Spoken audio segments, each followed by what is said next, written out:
In a world of remakes and remasters, Are we playing for what was once sacred and cool has now soured and become lame. Red? Gone are the days of Pogs and Cowabunga. Now is the reign of slurp juice and dabs. Kids these days don't even know how bad they've got it. Now it's up to the best generation to rise to the occasion and make a show that dares to go where a lot of other nerdy shows have already gone quite a bit.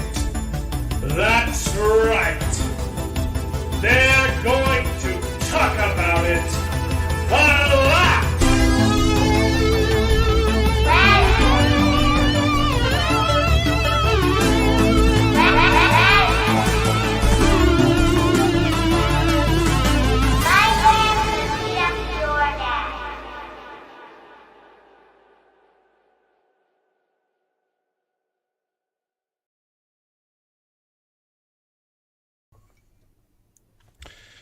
Hello, everyone, and welcome to the show. This is Best Gen, where nerds complain about nerdy stuff, and it's called Best Gen because our gen was the best and your gen sucks.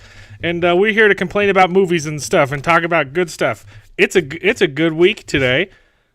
This show, we've got a lot of good stuff to talk about and a little bit of bad. And my camera's turned off because I have a surprise. Are you ready for it? If you're ready for the surprise, you all have to call me Bentley Sama. Okay. Bentley Summer. Ah, Bentley Sama. Yes. Oh, nice, man. Ooh. Nice. I am all shoguned out this week, baby.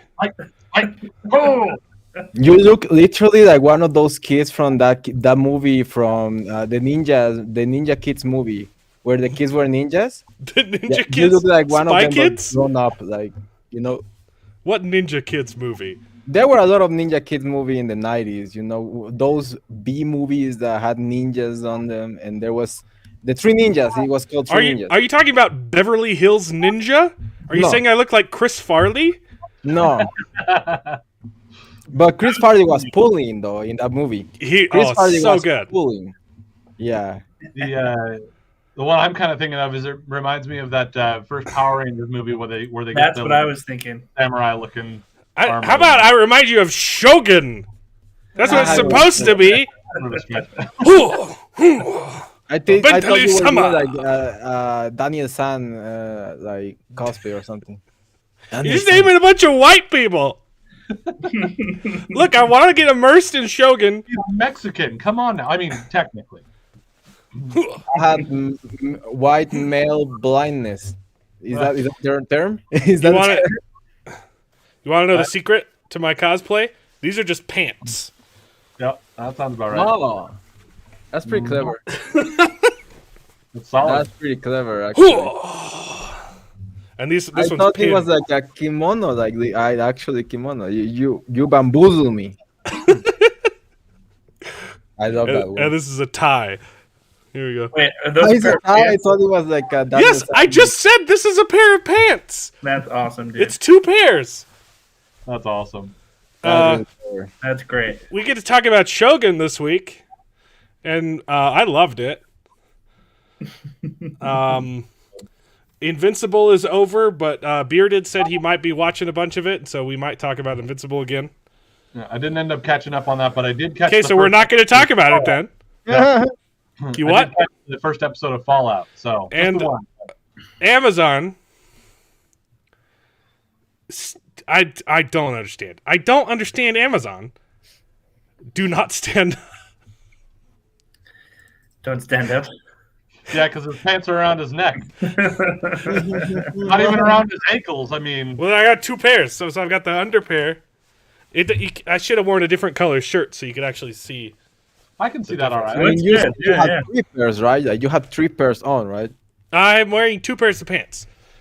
Only Okay. 2 pairs. There's not a third pair. So don't stand up, basically.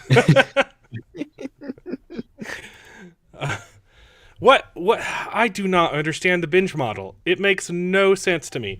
And they switched. Like, they said it was going to be a weekly release. I had it down in the schedule. This was supposed to cover all of this month. Yeah, Was I have Fallout. a theory about it. I My wonder theory is why. they realized that. Well, what they usually do is that they pair 2 episodes together, right? Like Amazon with their Rings of Power. I don't know if they did that as well with You Can Tell Me the Wheel of Time, but Yeah, they did after the that, first 2. they realized the first 2 episodes are not that good to like. They did engage 3 people episodes of on Wheel of them. Time. Or And sometimes they'll do it just 3 because they want to get people to episodes binge was not- into it and get really into it. But either way, both are worthy strategies. But Yeah, but like they say, okay, 3 episodes is like, oh, I don't know, 3 episodes is not gonna still bring them into the show. The episode 4 is where the show start to shine really. From episode 4 to episode 7 because it's a different writer staff and I think different director, so it changes drastically. It's way more fast paced, and it's actually interesting. So You're talking it Fallout, becomes right? more engaging Fallout, with the, yeah, exactly. you- It becomes actual Fallout. Did you watch all of it?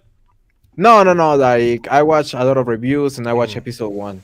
But because I didn't want to engage, episode 1 was like, it was not bad. Visually, it was really impressive, to be honest. What they did with the world building and all that stuff was really good. Canon, but then the dialogue and the I don't know. It still feels like dialogue that was written by a high schooler. Yeah, I don't hate the show. I watched the first 3 episodes. I didn't hate it. I have a ton of problems though. Like there's just a whole bunch of stupid stuff in there that really drag it down. And then I did end up watching the other 3 episodes, and actually I'm kind of like done with the show, but I'll probably finish it to go talk about it on someone else's channel. I didn't really love everyone said that 4, 5, and 6 and 7 were better, but I kind of zoned out during those. It's a mediocre show that could be a fantastic show, but it's just not. as the kids say these days, it's mid. It's very mid. It's mediocre. It's mediocre at best, but it has the bones of a good show. Yeah. Anyway, so we can talk about that. We can talk about Shogun. I'm so excited to talk about Shogun. I'm caught up on Delicious and Dungeon. I don't know if anyone else is watching that. Did anyone watch Civil War? I certainly didn't. No, I but caught I Civil did War. actually watch some Delicious and Dungeon. You watched some Delicious and Dungeon? I did watch some Delicious and Dungeon. I'm so glad I've been able to influence. I've heard so many people have started watching the show because of me, because I can talk about it weekly. It's so fun. We'll get into that then. No one watched Civil War, right? I did. I watched Civil War. Oh, you did? Okay. Yeah. We'll get an update on Civil War. I haven't seen Monkey Man. Did anyone do that? No, I was going to see that one, but I decided to catch up on Shogun instead. we don't get the good movies here down in Mexico. I caught up Here on we Shogun. just get reruns of Trek 2. Rerun. I know. I heard Shrek I 2. mean- The re-release of Shrek 2 made more money than the last 6 Pixar movies That's funny. combined. Yeah, I know. Like people Well, I mean, were those actually were, released after going they to the movies here. they did Disney Plus, and yeah. I said that I was going to check out the first episode of Ripley, and I didn't do that because I had to watch 8 episodes of Fallout. Yeah. Which means we have serious gaps in the programming for May. Yeah. We still have 2 weeks of Shogun and ungentlemanly. I cannot say that. Warfare. Is that coming up this week? Ungentlemanly Warfare, which I'm super excited, and Ungentlemanly. Rebel Moon. We have to talk about all that next week. That'll be interesting. Goodness gracious. There's That's a bunch tough. of movies that come out in May, during the weeks that we have no TV to talk about. but I don't want to go to the theater every week. Yeah, That's It's not like horror. I'll go for. I'll see horror. Fall Guy. Fall Guy comes out. I'm excited for that one. Fall Guy looks good. Kingdom of the Planet of the Apes is the week Fall after Guy. that. I really don't care. And then If actually looks pretty fun. And It then looks fun. and then Furiosa and Garfield. I'll definitely go take my son to see Garfield. Mhm. I want to go the Garfield uh, myself Kingdom alone. of the Planet of That's the Apes. not old. I haven't stayed up on the Apes movies, and so I'm like, I'm just not invested. I'm sure it'll be good. Everybody sounds excited about it. I'm sure it'll be fine, but I'm just not invested. Same thing with Godzilla X Kong. I heard it was fun, dumb but fun. You know. Godzilla -1 is better, so I don't care. Oh yeah, I mean, Yeah, that's why I was like, it's why almost you like were? a scale though, because like you've got an actual drama versus a big dumb action, kaiju fighting Yes. each other. The kaiju fighting, it sounds like, is better in Godzilla X Kong because it's actual fighting, not just a kaiju destroying cities. I just realized this was supposed to be a second-rate, really bad Shogun cosplay, but because it's so crappy, I look like I'm cosplaying the Acolyte. Like, yeah, Because this is literally the level of their costumes in that show. You look like that black guy with the dreadlocks. From the Acolyte, is there a Yeah. black guy with dreadlocks? I only saw the teaser. I'm like, I don't care about this. Yeah, there was like a voodoo magic BS black Speaking guy of with things that you don't dreadlocks care about, I did also that had catch- the same dreadlocks that every black guy in every teen Sorry. media woke nowadays has. Yeah. Yeah. Speaking of things you don't care about, though, the other thing I caught up on was Bad Batch and X-Men. And Oh, great. X-Men, Great. I'm last looking episode- forward to not hearing about that. No, yeah, I've heard X-Men is actually pretty good. Yeah, the X-Men episode, especially this last one, was really. I saw a clip with my favorite X-Man, and I was excited. So Gambit.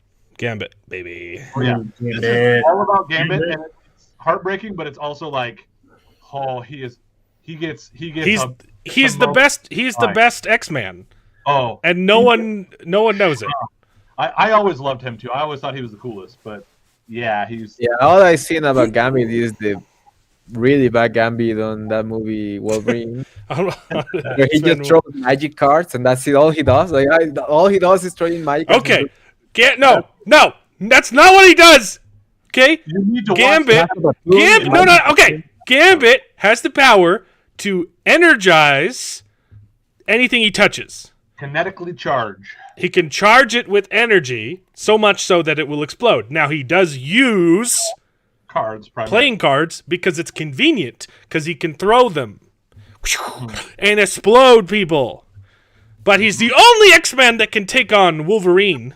Yeah, he inspired Twisted Fate on League of Legends or whatever. He got some shine this last episode. It was Ooh, I've showed it on Best Gen, but my favorite panel is from X-Men.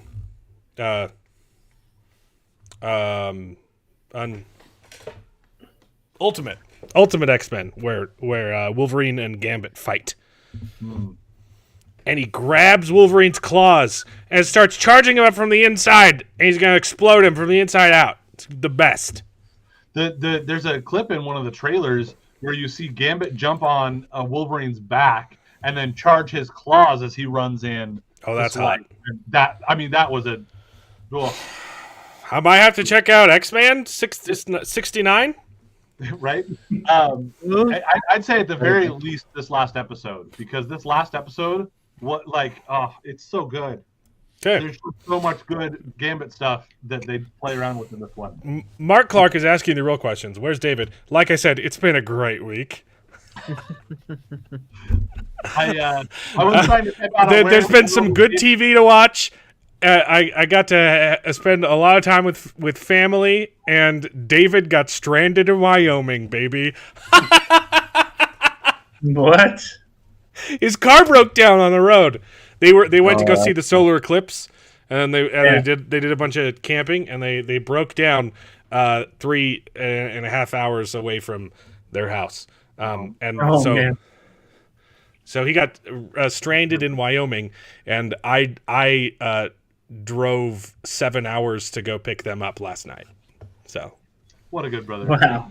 I was gonna type So out I've that- officially finished Heretics of Dune. Speaking of, I'm making my way. I'm almost halfway through Way of Kings. Way of Kings. Just Oh, finished that's the good. second Jesus. dudes. Yeah, I was talking to David in the car yesterday while driving his stranded family home. And he started Way of Kings like 2 months ago, and he's like halfway through as well. 'Cause, but I don't know where David is. So Mark, like, I don't know where David is. But if he doesn't show up tonight, he's gone. He's off the show. I drove 7 hours. I started driving at 6 p.m., so I didn't get home until super late. Maybe he got stranded again. Yeah, he doesn't have a car. He can't leave his house. Oh And he my doesn't God. have the decency to show up for Best Gen. Yeah. He needs his beauty sleep.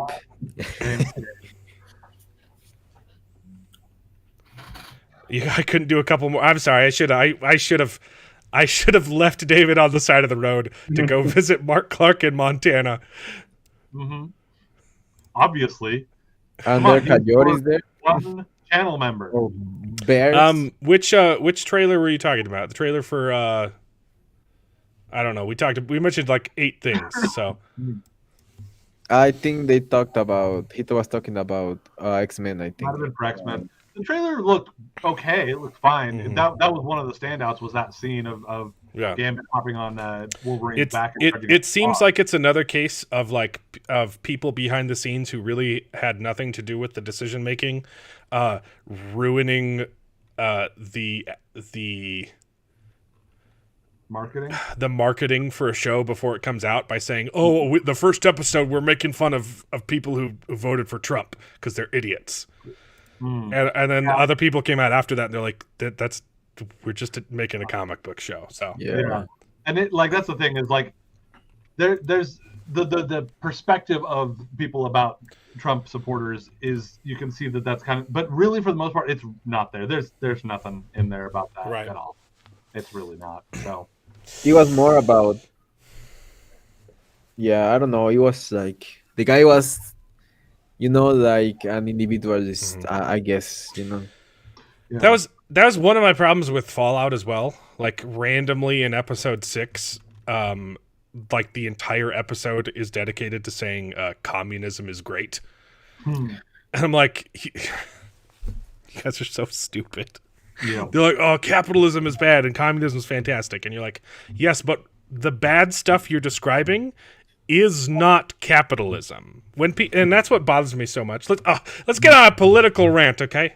This isn't a political rant. This is a rant about economics.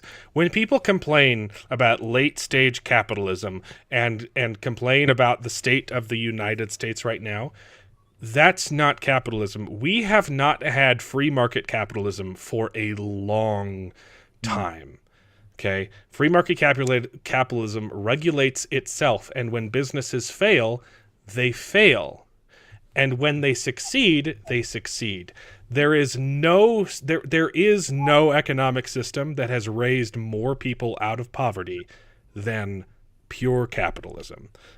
The problem is we do not. The reason why the United States sucks right now is because we do not have capitalism.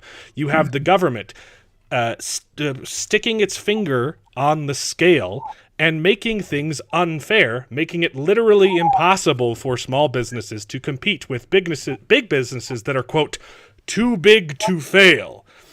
We're literally rewarding failure by bailing out the automobile industry, by bailing out these banks that are stupid with their money. And yeah, capitalism's fantastic. And I really hated that episode of Fallout. So, it's like neoliberalism what we're living. I did think that was in the first episode where they called the one guy in, and then they was like, but he took my money anyway. And it's like, yeah, that's the thing, because people like we have money. We have corporatism, crony capitalism via the Great Reset. Yeah, we do not have a capitalist society. We have elements of capitalism that have been corrupted from the inside, and because the government sucks at everything it does. So this is incredibly nuanced.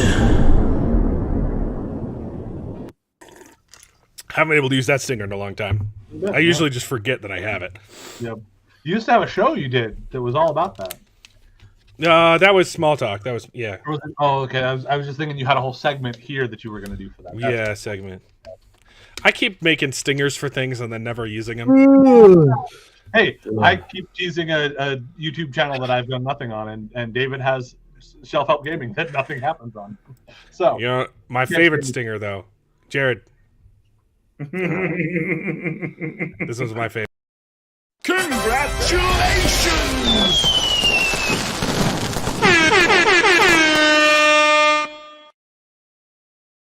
That one never- was good. I never have an opportunity. I can never use that one anymore.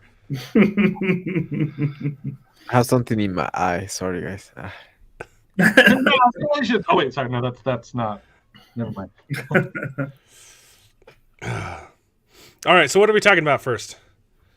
I think we've probably discussed most of what we can on Fallout because Shogun. we've only seen an episode or two each, and we've talked about some of the ideas. I've So seen 6. Yeah. Wait, you watched 6? I thought you said you Yes, watched every. I watched the first 3, and I was like, "This is," and I liked it. I was like, "This is okay. I've got problems." And then I watched the next 3, and I'm like, "I don't like this anymore." Yeah, And I don't even want to finish. But I'm gonna go talk on some. I'm probably 90% sure I'm gonna go on Bolt the Words of Paradise tomorrow to talk about it. So I need to go watch the last 2 episodes. Yeah. Also, there's I a got whole bored. there's a whole bunch of nudity in episode 6 that just comes out of nowhere, and I'm like, and I literally turned it off and then Google and pulled up With the- Wikipedia to with the just chick? read the rest of the episode. See, this is- Well, I this mean, is- they're Not with the main chick, no, no, Then I don't want to see it. she's hot, okay? No, she starts to get naked and she's like, nah, and then closes it. It's so weird. There's just a group of people, and I thought that it was like setting up an orgy, but it turns out it was just like a ritual thing, and they all get naked. It's like, okay, so that's even like more pointless. yeah. Time scales. Stop by to say Amazon sucks. Yes, they do. Yeah, I have serious problems with Fallout, and I don't even care about the games. I haven't played a single Fallout game, and I think the show kind of sucks. I actually, again, I only saw the first episode, but I actually kind of liked it. I thought it was okay. Yeah, I know. First 3 episodes, I was like, I'm kind of into this. Well, here's But the thing. It feels very lackluster. Like there's some good parts, but then there's other where I'm like, okay, like Yeah. like even the part where like they're in the town, right, and they meet the genius, right, and the man, I'm forgetting all the names here now, but I was gonna say, have you seen more than one episode, or so I've watched 4. So the guy that has his nose gone and all that stuff, right, and he's hunting him The down. ghoul. Yeah, the ghoul, and they're in The that best town, character in the show. shooting it all out and stuff like that. Like even that was like kind of like, like yeah, like he's shooting a bunch of people, and these guys are kind of running away, but they're not really running away. Like the way that they got away was like, it was just like, man, they got away. Okay, like there was no there's. I'm not noticing any like are they gonna do it? Are they gonna do it? Just like that comment. No, are they gonna? No. Yeah, are you gonna make some kids feel? No. That's my biggest problem. The show, it's slow. It's a really slow show, but it doesn't ever like pay off. Like look, Shogun is a slow show. It is very slow and methodical, but it kills you. When it builds, it's because it's building to something. Amazon is slow, and I keep expecting it to show me something by the end of the episode, but it doesn't. It's just things happening slowly. Like I mean, and it then really they hasn't have a lot built of to gore. anything. So then they have a lot of gore, and they're like, okay, this is supposed to like be that moment where it's like, ooh, like shoot, like that was the climax. But then it just feels out of place. Not out of place, but I guess it is more out of place. It's very tonally inconsistent. It's very weird. You're like, okay, that's just like really gory all of a sudden. The gore, it's fun. It's fun to have hyper gore stuff, It can be fun if it's used purposefully, right? But this just feels, hey, we're doing this because we can. Like same with like the language. There's like F words left and right. It doesn't add anything. It's just like, hey, we're doing it because we can, because it's MA, and so we're gonna swear the whole time, and we can show people's heads explodes. But like, there's no like emotional depth. There's no reason to care about the characters that are getting blown up. It's you can tell the show thinks it's really smart, but it's very face value, just kind of bland. Unlike in Shogun, the gore that's there, like from not frickin' previous week's episode, where Nakasaga, whatever his name, like the son of Toranaga, like slips and falls. I'm like, oh, that was brutal, and man, you felt it. Oh, I cried. I literally cried this episode, guys. Yeah, this last. Okay, but we can't get into that yet. Oh, I'm crying thinking about it. I'm getting all moist. That just was awkward. Yeah, you've never heard. I guess Jared's wife never says that. So no, just not when you're talking about crying. Oh, I'm getting moist. Guys. I'm getting moist. Yeah, no, it's aggressively mediocre, but like it has the bones of a good show, right? It's doing some really great world building, like aesthetic. It looks really good, and I want to be invested in this world, but it's just kind of bland. It's good world building and bad writing. Well, here's the other thing too. Like the fun thing too about like the I mean, from what I've seen of the games, is like it feels so retro, right? Like there's so many retro. Yeah, it's supposed to be. References and things like that, and it's a retro future. Yeah, and you don't get any of that really in this show except for when they do a flashback. Yeah, right, and I'm like, yes. And when you like, get the flash, more of this retroness involved in this world, and there's not involved in the post-apocalyptic part of it. Yes, it gets kind of interesting because it's the retro future that then got apocalypsized, and so you're in a weird other spot. So I don't know. I'll be curious to see how I feel about it, but to me that's not going to throw me off. It doesn't sound like it'll too much, The biggest, I think, some of the most annoying stuff probably isn't super prevalent in episode 1, Jared. There are so many plot conveniences in the show, just like things where you're just like, come on, like I know why you're doing it, so the story can go on, and you're like, I don't understand why this is like a surprise or even happening. Like people just like make choices that are stupid so that the plot can keep going, and you're like, that makes no sense. And it's very inconsistent. The comedy is super hit and miss, and it's mostly a miss for me. And there's some specific jokes like later on, which none of you have seen yet. They're just like, I do not understand this. Like it's just not funny. The main character is fantastic. The girl, I think her comedy, her fish out of water comedy, is marvelous, and her performance is fantastic. And so when she's like, "Oh, I'm just innocent," and she like her dialogue is really great. The world wants to know what the back of Mex's head. No, you really don't. You really don't. Did you fix it? You were. No. It grew a little bit. That's why I was going to tell you guys, like in the pre-show I told you, but you cut out. I'd already pressed the button when you started talking. Yeah. Don't. I don't know if it's fixed. Like it's really like messy. Yeah. Like there's some weird stuff, and I like need you guys to watch episode 6 so I can talk about it, because it feels like it was trying to pull off like plot reveals. But they just didn't make. They're like, oh, this is a twist because of the thing that we said, and the character's looking around like, oh, whoa, this is. But like, it's not surprising. It shouldn't be surprising to the character, and it's like, it just turns out confusing, and I'm genuinely confused at what the show was trying to do in episode 6. Like, I don't understand. I understood what was happening, but I don't understand why the character was reacting the way that character was reacting.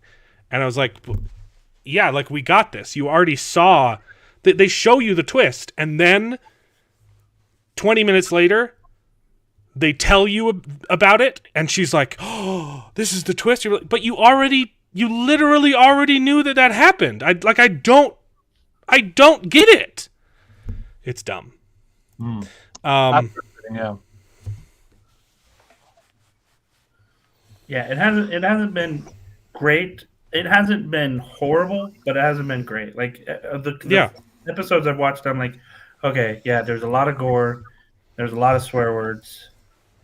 There has been some nudity too that was just kind of pointless, and then in episode 1, yeah, and then it's just like it doesn't build correctly. Like, this story is not building, and I feel like it's very, very slow. So maybe that changes in the next 4 episodes, but like, as far as the first half of the season, it definitely hasn't helped me. So what does you've watched through episode 4? Yeah. So episode 4, they just barely episode 4 was fun. They just barely got the yeah, the big knight and his squire. They just found the head, and yeah, like this. And then she went to the clinic and got her finger fixed. I mean, like, that's the thing. You kind of see some growth in her character. Yeah. Right. Like, she's definitely learning. Okay, yeah, I've got to do certain things out here that I wouldn't do. In the bunkers and stuff. And it's interesting to see those sorts of dynamics, but then at the same time, you're like, it just doesn't build, and it just doesn't. Yeah. Which, speaking of things that she would do in the bunker that she wouldn't do outside, that, again, having only seen episode 1, the casual jokes about cousin stuff, I was like, wait, what? Oh, why? Oh, that's a weird thing to say. That's a weird thing to talk about. Yeah. Yeah. A lot of the humor just doesn't land for me. I liked how, like, nonchalant they are about things in their world building that are weird to us. Mm-hmm. It's like, I like how that works. That one didn't work for me, right? But there's a lot of other instances where they're just like, this is just matter of fact, and we're treating it like it is, because everyone in this universe is used to it. A dumber show would point it out and be like, oh, that's so weird. But, like, so they're doing that well. I like how nonchalant they are about it. I'm intrigued to see how the rest of it goes, because I know I tend to be a little less critical about these things than you guys do. So, like, I'll probably at least end up enjoying it. It sounds like so far. So even if I'll agree with you that it's not going to be anything amazing, anything to freak out about. So it's just like every conversation is just slow. And all of the action is in slow motion too, and I don't get it. No. We're getting it feels like a Zack, especially episode 1. It's a Zack Snyder show. I didn't feel like that too bad in episode 1, although I kind of see the entire action scene. It's 10 minutes of slow mo, like going through the vault. There was a lot of that. Yeah. Maybe part of the problem is because the difference is Zack Snyder will go slow-mo, quick slow-mo, quick slow, like back and forth. This was just all slow-mo. And it's kind of a like, oh, wait, what's going on? The world is crazy, and I can't believe this is happening, but I'm still doing something. So that works a lot better than the, like, quick slow-mo, quick slow-mo, quick slow-mo, Yeah. Uh-huh. Yeah, Zack Snyder does that, but every few scenes, like. Yeah. And this was one scene that did that, which I actually felt like that fight scene was pretty good, all things considered. Like, things seemed pretty balanced. Like, it kind of tracked and made logical sense, at least in that first episode, the action scene. There's also a lot of just really inconsistent things in the storytelling. Like, I don't know what the stims do. Because it doesn't make sense. To me, I think, okay, this is like adrenaline, because the first time they use it, she gets stabbed, she shoots herself up with a stim pack thing, but then she still has to sew herself up. And then the second time they use it, in episode 2, it just heals. And you're like, but it didn't dude, like they went out of their way to show a gruesome injury in episode 2, and it just gets healed with the dog. Oh yeah, the dog one. Yeah. They're like they go out of their way to show this injury, and then they use a stim and it just heals the dog. And you're like, but it didn't do that. I don't know what this thing does. Overall, it's your magic video game healing thing. So to me, I would. Yes, think but they showed it not healing. Although I wonder, also Look, you don't have to explain it as long as it's consistent, and it's not. I wonder. I'll have to see it to know for sure. But because the one that she has down there, it looks a little bit older and whatever, so maybe it's not as good. The same thing with the ghouls, like the ghoul character. Mm-hmm. He's taken like a whole bunch of bullets. Like in episode 2, he gets shot in the back like 6 times, and it doesn't even faze him. But then after episode 2, every other ghoul they've shown gets killed with 1 bullet, and I'm like, I didn't know that. Like, what? You don't have to explain it. Mm-hmm. Just be consistent. Yeah.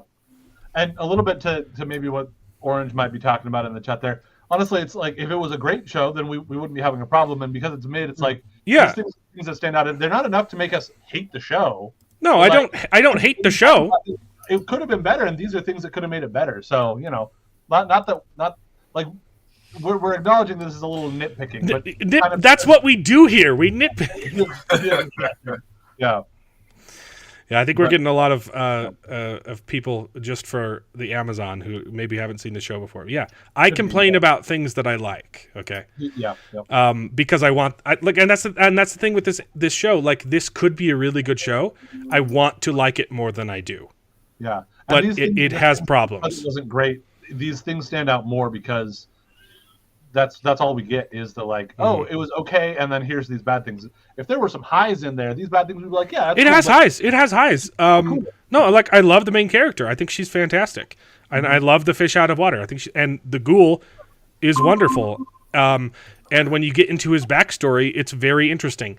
You get way too much of his backstory. It gets a little bit boring, but like he's very interesting.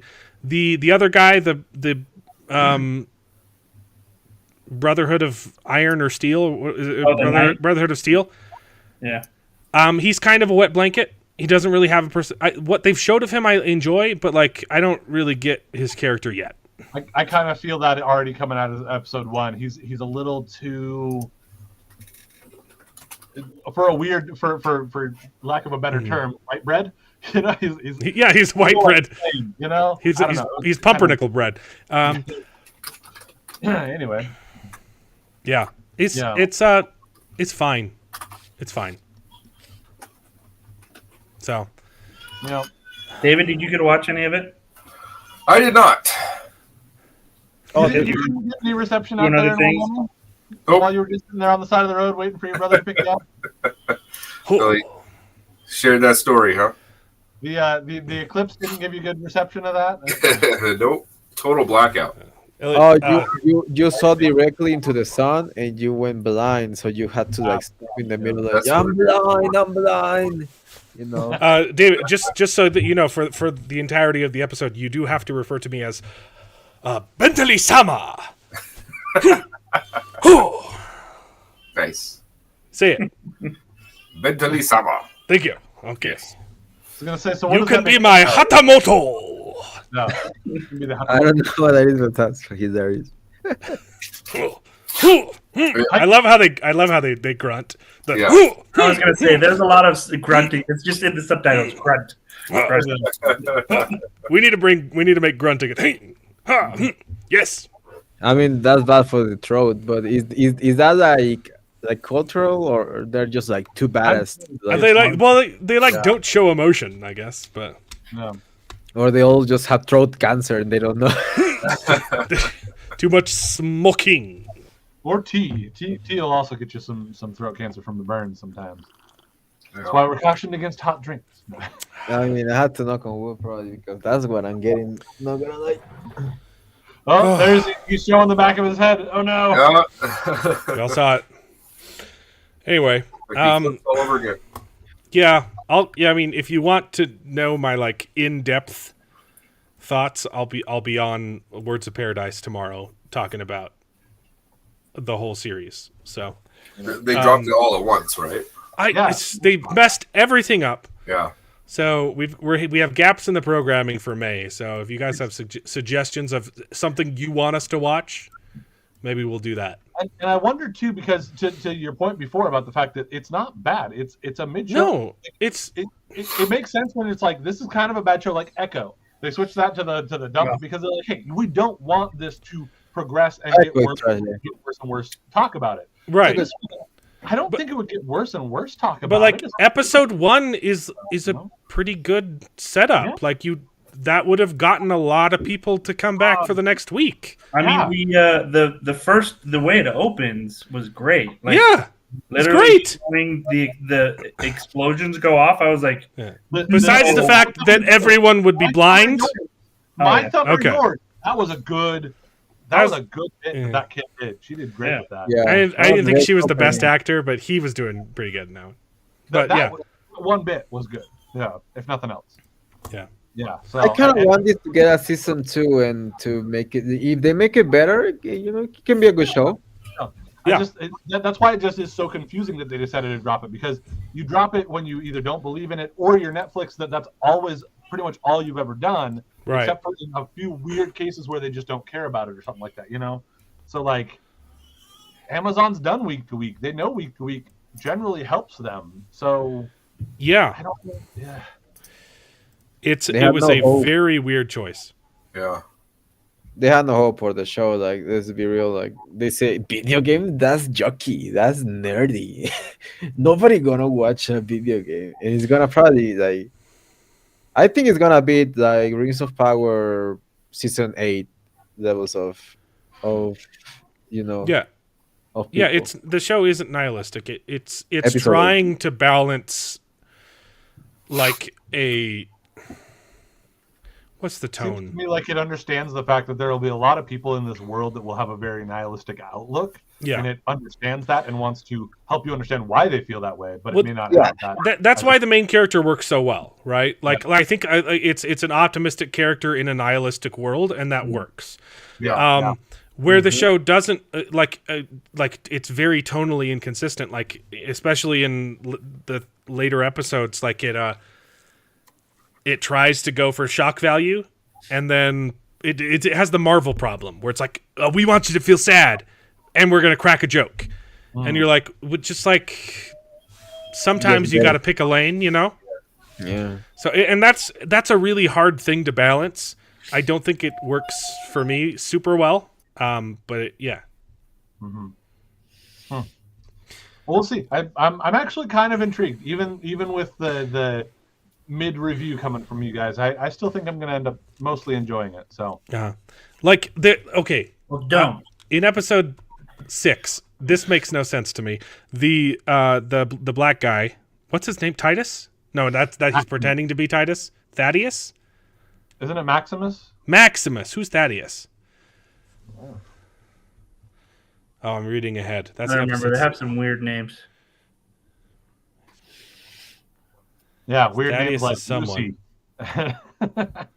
Exactly. Pursuing Thaddeus. Okay, yeah, Maximus is the black guy. He makes a joke. Well, they try to make a joke that Maximus doesn't know what sex is.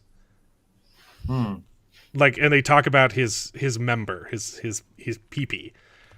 Because the girl says, "Hey, let's do sexies," and he says, "I don't know what that is," and except that they literally he says he doesn't know how his penis works, and it's played off as a joke.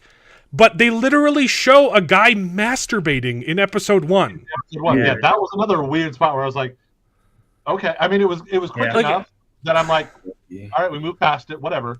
But like, that was a weird thing. So, Yeah, I knew that too. There's It's some 'cause weird. I think weird to me and it's him. It's like he's like watching the guy do it. No, he was turned away. He was on his side sleeping otherwise. But but that's like the one thing. Like, even if the world goes to like hell in a handbasket and post-apocalyptic, it's ingrained within biology. unless You they don't forget what sex is. unless there's legitimately something biologically wrong with him in that sense, then okay, maybe. No, But, well, like, no, because then later they do it anyway. no, but Oh. it was played off as a joke. It's exactly what it's the improv problem, right? It was a one-liner that was played off for a gag that completely destroyed the realism of the scene. And improv, you don't do one-liners because it shatters the world building you're trying to do. Yes, you get a laugh, and it also destroys the rest of the scene. Yeah, if it's too strong of a like. And that's one of the first thing you learn in improv is no one-liners. Well, as far as that that whole thing you were talking about before, they might have been trying to go with like a blast from the past route. You know, like this guy was in a bunker and he doesn't. You know, he's been sheltered literally. He's not. But yeah, He's not. That's a weird way to. Yeah. She's the one in the bunker, and she's banging everybody. Huh. Like she says, "Hey, do you want to have sex with me?" And he says, "You mean use my cock? I don't know how to do that. Sometimes, and when other people do it, it gets big and explodes. I don't want that to happen to you." And she says, "It's supposed to happen." That's literally how the scene plays out. Weird. That's interesting. Yeah, that's weird. It doesn't make any sense. To me, that like plays into the almost like it must be an intentional thing for the way that they're trying to like make him this such as bland level of whatever. Like that might be them trying to characterize that like he just His reservedness. weirdly. Yeah, he's weirdly hyper focused on this one thing and has no other interests or care. Well, or I don't know. I haven't seen the way it builds to that. It is How more he of is a in- religion too, so it could be more of like the hey, he's a monk sort of idea. But but it's already shown that he's not invested in the religion. Like he doesn't really care about it that much. I He's it's the scene from it's Ghostbusters. Next time, if someone asks you, "Are you a god?" you say yes. Like, I haven't seen Ghostbusters yet, so. Yeah, me neither. Oh, the new Ghostbusters. Yeah. I've seen the original one a while ago, but I wanted to catch up before I saw it, so I haven't bothered. The original Ghostbusters, man, is I think it's probably the best comedy ever made. And the best. It's one of the best crafted jokes by a long shot. Is when they're in the courtroom arguing with the guy who's trying to shut down their business, right? And he's like, these guys caused an explosion in New York City, and he's like, it only exploded because Dickless over here shut it down halfway through the thing. And the judge says, "Is that true? Did you?" Yes. This man has no dick. It's so good. It's the perfect joke. Oh, yep.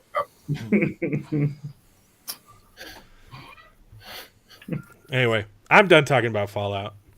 Yeah. It's okay. Oh, there was something It else I thought should of. be better. Like I want it to be better. Okay, listen. I need the clip. Be from better, Senator. I mean, be better. Paul. You can change borders with a phone call.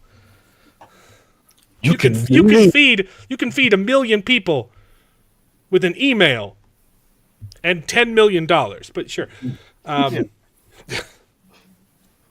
Anyway, let's talk about Shogun, baby. Yeah, why is TV so filthy? Yeah, this show does not need. It's a video game show. Like the sexual aspects in it are unnecessary. Yeah, It worked in episode 1, showing the difference in culture, right, and her naivete and how nonchalant they were about, hey, I'm getting married today to someone I've never met, because you would kind of have to do that in that situation, right? Yeah. Like it worked in episode 1, and then there's other stuff later on where you're just like I literally turned it off in episode 6 because I thought they were going to have an orgy. Because everyone just starts getting naked, and you're like, I'm not gonna watch that. And then I Google, I'm like, okay, they don't. It was for some ritual thing that was stupid. So why did they need to get? Just I would at least toss out there that a lot of times the gore I have a similar level of approach to, where I'm like, oh yeah, like, okay, I get that you're trying to show there's violence going on here, but like we talked about, the contrast between the gore that you got in Fallout, which was okay, it's gory, yeah, this is a big deal, versus the gore that you get in Shogun, and it's hard hitting. It's like, oh my gosh! I again go back to last week's episode where it ends with the sun slipping on the rock and that smack against the. Oh, Can we talk about this week's episode, baby?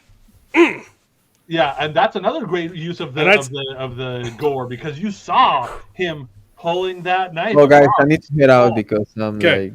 Don't spoil Shogun for this. Yeah. For this boy. I'm gonna try to watch Shogun. Maybe I'm just saying. Watch it. Fallout. Last week I said like I don't know where the show's going, and it's kind of dropped from a 10 out of 10 to an 8 out of 10. It's back to a 10 out of 10 this week, baby. So you watch Shogun. It's so nice. It's no Westworld season 1. Yeah, all right. I'm gonna check it out. Bye. Shogun. Have a good week. See you, man. Everyone, check out Angry Max's channel. It's fantastic. Makes it. Yeah, I haven't watched this episode too, so I'm not sure if I don't. You have not watched Shogun. No. You must commit seppuku. So then You will bring dishonor. Do we want to shame David for how far he is in Way of Kings compared to me, who started maybe 2 weeks ago, and I'm already through the second set of interludes, already into part 3? Hey, I'm on part 4, and I also finished book 2 of Skyward and half of book 3 of Skyward because I'm reading that simultaneously with my David wife. finish. I wrote those. David read lot of book. He finish Y series. This year I finished already the 4th of the Skyward books and all 4 of the Secret Projects, and started in Way of Kings. Come on now, David. Nice. I also don't have 6 kids though, so you know. Beans. So, what's your favorite Secret Project then? Did you already talk about that? Or? Your favorite? I don't think, but Yumi was probably my favorite because I think there's a lot of things in that remind me a lot of the things that I loved about Warbreaker as well. The explorations of like duty and belief and shifting concepts and understandings of where that belief and honor, and why you believe and do what you do. Yeah, those were great. That was fun. It's fun to have read Sunlit Man, and then I think it's just getting into part 2 of Way of Kings, and you see Sigzil. Hey, wait a second, I know that name. So yeah, it's a fun little preview. Ah, okay, cool. Yeah, no, yeah. Did you not catch his name, Sigzil? Nope. No, Nomad's original name, Sigzil. Mm-hmm. Yeah, he's there. Nice. The other one that I mentioned to my brother today. We have already talked. We have talked about my outfit, but you can do it more. But the other one that I thought was interesting, and I mentioned to my brother today when I was talking on the phone, and he didn't think they were connected. But in Way of Kings, one of the visions that Dalinar has, where he goes back, it seems like it's back in time with the people with the shard plate, and he's fighting or whatever. And they mentioned he's fighting Midnight Essence, which sounds to me like what I'm reading as I'm reading through Tress with my wife for the second time, and the Midnight Essence there. And the description kind of lines up. I don't know if they're the same, but it certainly seems to line up. Sorry, what was the first one you mentioned? Was this Way of Kings or in Way of Kings? One of Dalinar's flashbacks or his visions, yes, where he's fighting those like black creatures that are attacking them, and he kicks them, and they're a little soft and squishy. And there are parallels, yeah. Yeah. So I mean, it's probably if nothing else, there's going to be like the connection because there's investiture and all these other things going on. But like, yeah, I don't know. We'll have to see. I'm really digging Kaladin stepping up. That was really cool, and Dalinar and his struggle going on there. It's been really good. Mm. Why don't you give us your Civil War update then, so David can stick to that. Yeah. So Civil War was also it was. Yeah, I was it's wondering if it would be more controversial, but it really wasn't. It was kind of an odd. I enjoyed it, but it was just fine. It was okay, It's more about journalism than anything, and it's about like, hey, we got to make sure we're getting the news out there for people to know what's going on. And it was kind of talking about how crappy war is, basically. Right. Which are good messages. It did kind of make the journalists into uncaring people because they're like, we just have to be here to just watch. And the main character, who's played by Kirsten Dunst, she does a good job where she progresses to, like, you see that this is just trauma that's built up and she just needs to be done.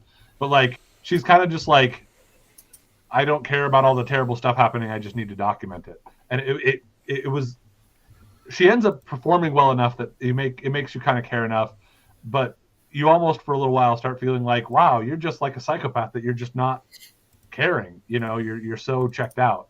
And again, they comment on that. They make that the point of it. But yeah, it was okay. Some interesting action. Civil War. Oh, the movie that was just coming out. okay.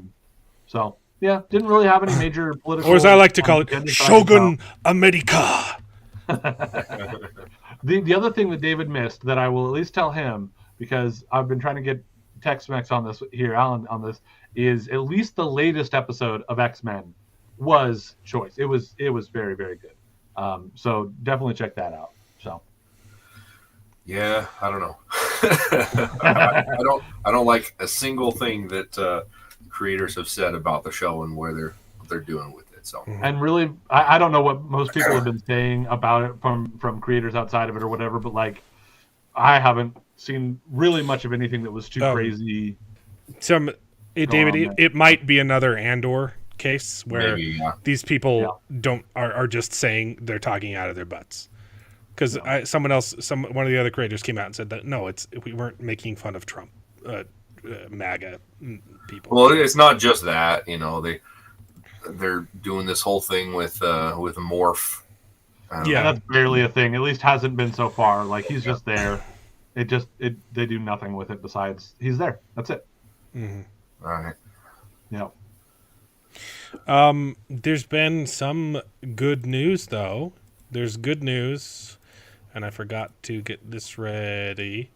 It's not official. No news, because no news is good yet, but they are in talks for season 2 of The Gentleman. The Gentleman. I need to watch. There was the movie too. Did you like the movie as well? I love the movie, and the TV show was good. I need to catch both of them. I heard good things. I kind of want to catch Three Body Problem first, but we'll see. The Three Body Problem's worth watching. I wish it was a little bit better than it is, but it's pretty good. Yeah. So The Gentleman's fantastic. I think I like the movie more than the TV show, but the TV show's like an 8 out of 10. It's fun. My pitch for it is it's when everyone was watching Breaking Bad and all they wanted was for Walter and Jesse to just get along and cook meth and stop fighting. That's what this show is. Except it's weed. It's fun. It's just a fun, good show. Slay the Spire 2. I'm excited for that, man.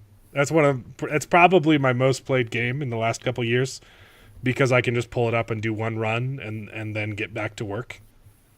But nice. I love Slay the Spire, and they're making another one. I'm excited for that. Did anyone catch or have any feels on the Star Wars Outlanders or whatever? Don't care. Trailer for the video game? Okay. Nope. I should know better. I should have known better. It's just par for the course at this point. They have that incredibly ugly protagonist, and it just looks bland. Whatever. It looks bland to me. I thought this was funny. Why I haven't seen the season 3. I think I've seen like 2 episodes of season 2. I should probably catch up because it's a pretty good show. Yeah, it's fantastic. I haven't touched any of it, but this headline just bothered me. Why Resident Alien featured an in memory of honor for Kenny Frost in the season 3 finale? Could it be because he died? Yeah. Isn't that why you do it in memory? No, it's because he wasn't like directly involved with the show. And so, but he helped with it. Yeah. But still, just reword this, please. Yeah. There's one answer, okay? Anyway, that was bad journalism. The Acolyte will feature a long overdue Star Wars character. They changed this. This is not the original headline. Huh. Okay. This used to read, "The Acolyte, after decades, will finally it was literally, it will finally fix part of the original trilogy." Your tab still says it. 19 years later, Star Wars is fixing something. The actual tab itself. You're right. They There we go. Like- 19 years later, you can't see it. I'll take a screenshot. The original line. You can probably find it, but I'm hovering over it, and it tells me the full okay. one, but it doesn't show up on the screen here. On the screen. Here, I'm reading it right now, but I gotta take a print screen. Where is it? There we go. Oh shoot! Okay, it's 19 years later. Star Wars is fixing George Lucas's biggest mistake. Oh goodness! I mean, again, this is just Screen Rant's By apparently, it's like what? Why do you have to make it such a big this was the worst thing that was ever done? Yep. But apparently, his biggest mistake was Not having A Jedi. a Wookiee. Yeah. Oh, was not introducing a Wookiee Jedi. Yep. That's it. Yeah, apparently. You know, the Wookiees are ghosted from getting medals, and they're ghosted from being recognized as Jedi. Even That's though just we've shameful. had in many of the animated series some some Force-sensitive Wookiees, and we've and this has been this is a character that's coming from the High Republic books that obviously no one reads, but still, they've had a Wookiee Jedi in several properties so far. This is just the first one that's on screen in live action. Come on. Did you say this is from the Old Republic or the High Republic? I don't care. This Why would I is care? High Republic time period. Yeah. Okay, so yeah. Look, I'm not lying. Who cares? See, this was the OG the headline. Yep. Wow. Frickin', I hate it when they do this. Yeah. That's so dumb. Because there have been other times where you brought this up where it hasn't bothered me as much, but the way that they're these ones are even worse about just trying to be look at this terrible thing. It's just such clickbait, such rage bait, weird stuff that they're doing there. I don't know. Ugh. And So then they dumb. clearly okay, oh shoot, we pissed off too many people. We got to change the title. Well, that's the thing. Also, why would you it's just the dumbest thing. It's not even I'm mad But at it. okay, sorry, I just saw the picture.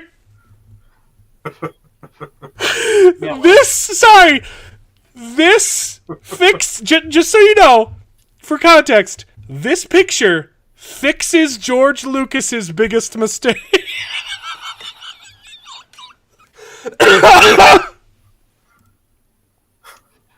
Not quite sure why the mullet is back in, but it is. Oh man. Equal opportunity mullets though now. So Yep. The only time I ever liked a mullet was in the Joe Dirt. second time I liked a mullet was in the show that I'm blanking on Raised by Wolves. Raised by Wolves, yes. Dude, that is a hot mullet. He looks so good in that mullet, okay? But okay, which one is that? Is that Charlie Hunnam or Charlie Pluth? I think it's the other one, not Hunnam. I think it's the I cannot believe that that's not the same person. Yeah. Yep. It was when we were watching Raised by Wolves, Is it and I was is it the Sons of Anarchy guy? Or is it the Rebel? Sons of Anarchy is Charlie Hunnam, I think. The Sons of Anarchy. That's Charlie Hunnam? No, it's not him. That wasn't him. Okay, it's the other guy. Raised by Wolves is the guy from Vikings. Yes. Yeah. He's from Vikings. You will. That's just Travis not true. Fimmel. Travis Fimmel. That is just not true. No way. Yep. Yeah, he's such a. They're the same guy. They were twins separated at birth. It's got to be. I will never get over this. Anyway, so I hate that. And David, you sent me this one. Disney reveals the final straw. Yeah. That caused the firing of Mandalorian's Gina Carano. So wasn't it because she was the headline racist? is the headline is nothing new. It it goes over the same thing and says, "Oh, that was the one tweet that we've already talked about that everyone is still taking out of context, even though they show the whole tweet in this article. They show the whole tweet, and then they proceed to say she did it because she was saying this, and that's too far. It's like that's not what it says. Anyways, not what she that aside, the new stuff that they put in this is how what they said about the ruling. So Gina Carano is suing Disney, right? Right. By Elon Musk. And so I think it's the last two. I hope she drains them. Yeah, I hope so too. Evening, Jacob. Yeah. So she is just, or Disney has filed to drop the suit, and so the only new. I heard that was just rejected, though. Okay, that's a new development that I hadn't heard. But maybe I was thinking of a different case. So if you scroll down toward the end, it'll show the actual quote from the thing. Oh yeah, so Corona sued.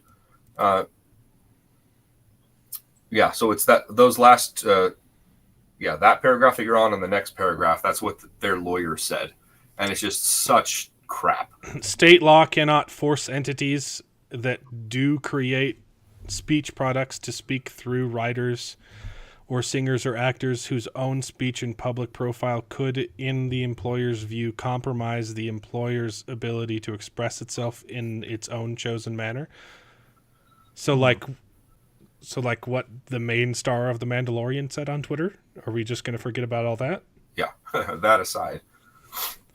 The company counsel wrote in motion, this is an impersonal effort to invoke state power to override a private entity's decision about what to say in its own art and how to say it. No, it's a suit about an unjust firing. Yeah, and that last line is very telling here. He says decisions about what to say in its own art and how to say it. That's not the complaint. The complaint was her Twitter that's outside of her own art. It would be different if she's trying to interject. Right. If she said, "Hey, I won't do the show. I won't do the show unless you put my tweets in the script." Exactly.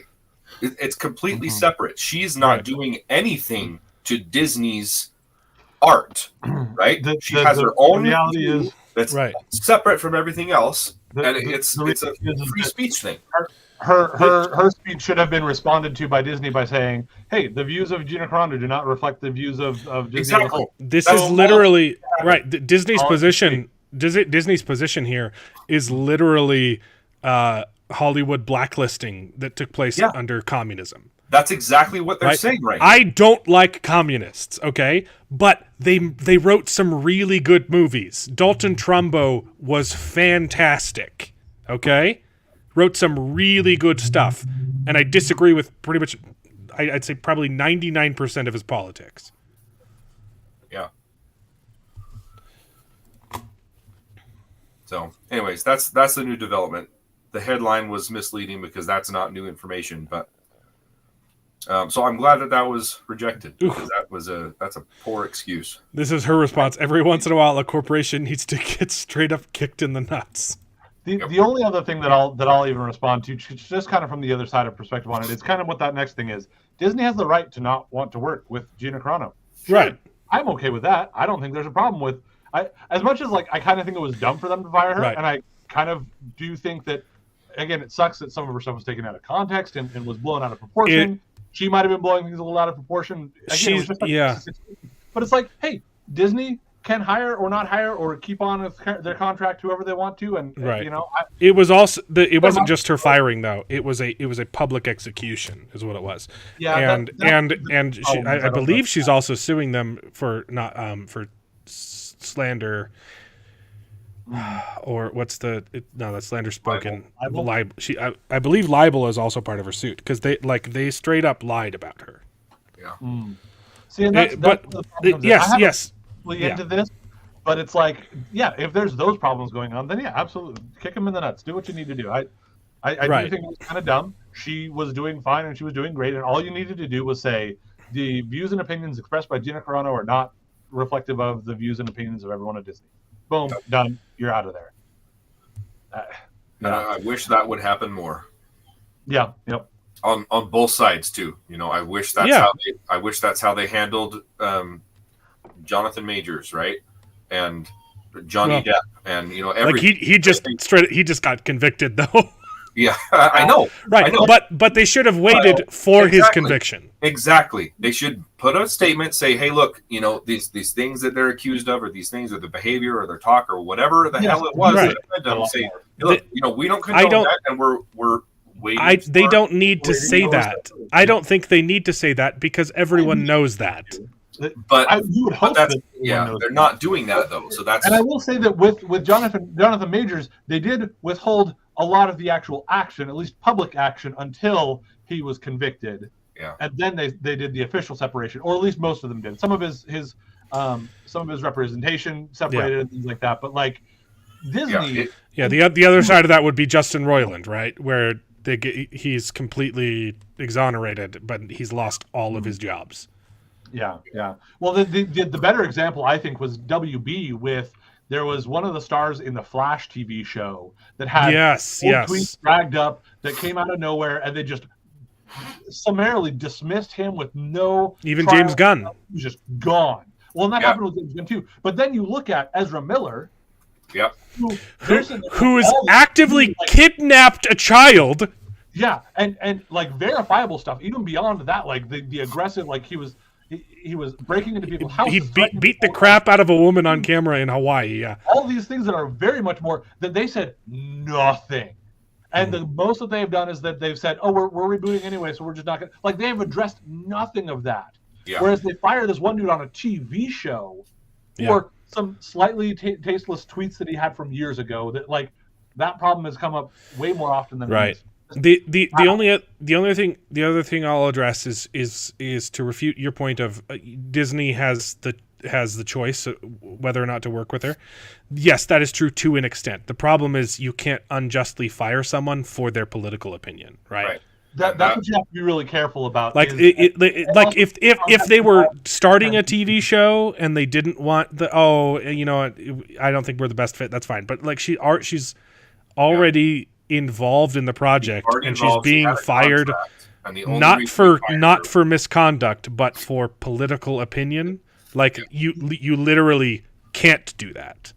The only thing that I'll give a little bit of pushback on that is, and again, this is just the way that I've heard it reported, and I haven't spent a lot of time looking into it, is the idea of they said, please don't do that, please don't do that, please don't do that, and her just saying no and doubling down on it, which is more than just because of... They told her, we will let you the only way you can continue with our show is if you perform a struggle session. A struggle session? You know episode 1 of the 3-body problem? From the struggle sessions from Maoist China, that's what they wanted her to do. They wanted her to sit in front of I think it was a 300-person Zoom call, and just apologize for her political opinion. They said you will have to apologize for your political views. Where did that come? That is the picture. Though, was it after like the? That was before her firing. Yeah. So again, that's not an okay thing to do, and I don't think she should have had to do that. Absolutely not. But. Again, my point being that the idea of just completely continuing to push forward when they say please don't do that, that's the only place I can give them some room to say like, well, we told you please don't do this and you kept doing it. That's why we're firing you, not because of what was in those opinions, but because you did what we asked you not to do. At least that's the way I'm willing to look at it, even though I recognize that realistically there was probably a little bit more of her opinions being the thing that mattered. So. Because it's an unpopular opinion. It's not the opinion that the internet and the loud woke people want to see and hear. So, yes. Jacob, this is not from Aliens. This is my Shogun Koza play. Tekmek Sama. There we go. Tekmek Sama. Bintali Sama. Mm-hmm. Tika Mixa. I love Shogun so much. Can we talk about Shogun now? Yeah, I'm gonna drop off. David, do not want to be get out of here. No, you don't want this episode. Just watch it already. How many episodes do we have left? I thought this was the last one. 2 more weeks, baby. There's 10 episodes. Why can't we get more than 6 or 8 episodes on these other shows. Like, I don't get 10 should be the like minimum. shows. 10, 10 is the minimum. Absolutely be the for minimum. sure. We used to get You're shows doing with shorter like than that. 25 seasons. That being episodes. said, I'm really glad that we didn't get 10 episodes of Echo, which I couldn't. I didn't finish that, did I? I only watched like 2. I think, I think you. I didn't finish watching Echo. Yeah, it wasn't. It didn't. I get couldn't worse. finish. I couldn't finish Ahsoka, and I couldn't finish Echo. Yeah. Yeah. But yeah, I don't know. Right. It's I'm out. it's so frustrating because we've even seen All with the way that they took Boba Fett and like, or not Boba Fett. Yeah, Obi-Wan. Boba Fett was only like 8 episodes too, huh? Yeah. And 3 of them. No, it was 6 episodes and like 2.5. It was of them 6? were all Mandalorian. I think it was 6. Yeah. And No. then it was like Obi-Wan, where it's like somebody took it and like edited it down to 2.5 hours, and it was so much better. Like, if you're going to do 6 or 8 episodes of half-hour episode shows, 7. just do a movie.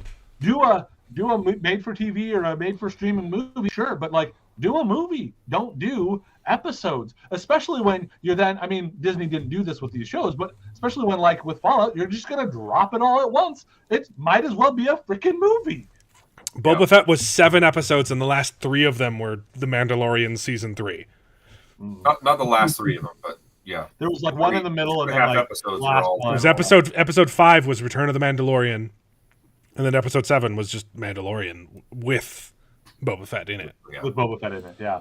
Boba Anyways. Fett didn't show up in episode 5 or 6, I think, and then he was there a little bit in episode 7 No, I think he was at the post-credit scene or in episode 6 or something like that. Yeah, He was in a war council room, and all he said was, "Yes, let's go through the plan or whatever." Basically, yeah.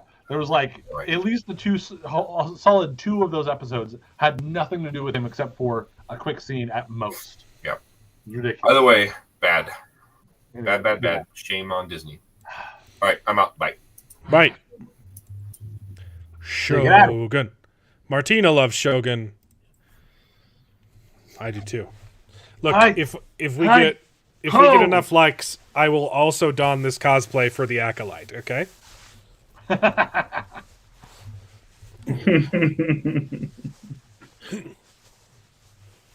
I was going to say you'll don that for the Acolyte, but will you actually watch the Acolyte, or will you just wear that when I talk about the Acolyte? I commit to the first episode. All right. Shoot, why is this? It's like off center. No, you're off center. I think you're also looking at your camera Weird. back. I know. I'm doing it. Yeah. Why can't I get this right? Whatever. Towards your left shoulder. Shift it left. Yeah, There we go. That's the right direction. There you go. Ha! Huh. Hi. Omegai. That means thank you. All right. So I watched the last 3 episodes between last night and today. So I did a lot of catching up. Yeah. Oh, finally, good. Yeah. Were we right though that but not including this episodes, the last 2 episodes kind of slowed down a bit, and we're like, I don't know where this is going, and I'm not sure if I like it as much. A little bit. It wasn't until the very end of this episode that I was like, okay, I am now confident that I know what's going on here. Because before I'm like, I think so, but Yeah, it kept so well that I'm not sure. You know, yeah. so well that I'm like, is he really? It can't go that way because he's. I mean, Right. that's got to be what the show is about. Him becoming Shogun. The last 2 episodes were frustrating, but still good. Yeah. But I was like, if there's not something behind this, like that's just not satisfying. But that's the thing that though too is that in a way, It's the better fact now. that Yeah. we're doubling down on it. They made it that much better. All of that, like the degree to which we even bought into it, and the degree to which, in order to get everyone to buy into it, his son, I don't think that was directed, but his son died, and his best friend, who he knew growing up, like that was his mentor growing up, committed seppuku in order to sell the bit. That was direct. Oh, see, that's why I think you guys were all wrong about the spy. The son was not What? directed. The seppuku. Oh, no. That one was directed. That one was absolutely directed, and that is like, oh Yeah, my God. his son was an unfortunate consequence of his ruse. His ruse and his son's impact. But also at the same time, a huge opportunity that he doesn't squander. Oh, yeah, well, and that he thanks him for too. I love that because he like that last scene. Kind of embarrassed by his son. Good. He's like, you're just. Why are you so focused on all these terrible, all these wrong things? He gets why it comes from, but he's just frustrated by it. And then he's like, you know what, son? You did something and you bought me extra time, and I thank you for it. And he's not as broken up about his son as he is about his mentor, but he's still also like, thank you, son, for doing that. You know, that was beautiful. That was very beautiful. Just Google Dragonsteel 2024. Oh no! I need to get my freaking job going so that I can get in there. There's a lot of info, and it gets updated frequently when new panelists and stuff arrive. Because I'm doing this so that I can have them ready and I can be ready for Dragonsteel, and I want to go to Dragonsteel, but you have until May December. 7th, registration opens. Yeah, December. Well, isn't it late November? Somewhere in there. Whenever. That's December. December 5th is what it just said. 5, 6, and 7 of December. Okay. Thursday, Friday, Saturday. It'll be a wonderful birthday gift because guess what? I share a birthday with Brandon Sanderson just a few years later. Couple. Yeah. Anyway, this episode is so freaking good. And Mariko-sama do it like him saying, "Okay, oh my, he did his thing. Are you ready to do yours?" And you're like, "Oh dang, what's she gonna do?" No, but her conversation with her husband was just devastating. Oh, that was. Look, I feel like you kind of hate this dude after he beat his wife. Yeah. Right, like, okay. Also, finish laying the groundwork so you kind of understand him, and then seeing how much that breaks him when he has tried so hard. He is making all the strides, and he serves her, and he does, and she's so. I need to feel better about it though, because I started feeling bad for him after that conversation. I was like, okay, are we just accepting that like this was a history of abuse? Like he was abusive the whole marriage? I think it has to be, right? Because then I don't have to feel bad for him. Well, but that conversation was like, this poor guy, he made you tea. He made you tea. It'll trace back to you cheated on him and he made you tea. He's just trying to be nice. Like, please tell me he was abusive the whole marriage because I like him now. Like, yeah. He's been enough of a jerk that it's like, okay, I'm on the fence, and then like with the beating, I'm like, it's got to be. It's implied. It's implied that he wasn't a great husband. Yeah, but see that's but that's the thing. It doesn't show him. It doesn't say that that's the case. And so if the only reason that she hated him is because she didn't realize that her father was trying to save her life, I feel even worse for the guy. Okay. He was put into the situation where he got this marriage in order to save her life. So he's like, hey, cool, I'm saving her life. But she is just cold to him and walls him out the entire marriage. As much as it is never okay to hit anyone. Oh, Jacob's leaving too. He hasn't even watched the episode. Okay, I can see that would just be really, really tough to have as your entire marriage. Oh my goodness. Yeah, you can empathize even though you're like, no, you're wrong. Don't do that. That's absolutely not okay. You can see where it comes from, and you're like, oh man. So that last line though, I would rather live 1,000 lives than die like that with you. Yeah. Oh. She's like, the only reason I wanted to kill myself was so that I wouldn't have to be with you. Like, are you freaking kidding? Oh, it's so harsh. Oh. She's unless he was abusive, she's a massive bitch. Yeah. Well, so I'm really hoping that he was just abusive. Just seeing that, like. Well, I think that's implied. She was just so like broken over this idea. It was also like unfortunate. So I can still have a little bit of empathy for her and why she is so cold because no one communicated this. Nobody helped her really realize this and understand that. But even once, but as a viewer, like it was pretty obvious without it being said. Yeah. Even without the conversation, you had to know that your dad was saving your life. Yeah. No. Duh. Yeah. But, yeah. It's just wow. That was quite a. Yeah, there was some really powerful stuff this episode. Yep. Oh, fantastic! I'm like making you feel bad for this wife beater too. You know, like right. Oh, His acting, her acting, Yeah, the phenomenal. acting's been really good. Toranaga-sama is just killing in that scene where, and the audience, you still don't even know if he's just being obstinate. stubborn. Yeah. You're like what? Like you're just like, I hate your culture so much. Why are you doing? And it's like it's because we have to sell it, You have and to so, sell this bit. and that's And why he breaks down there, and he's oh my goodness, it was so good. they would just hit them staring at each other.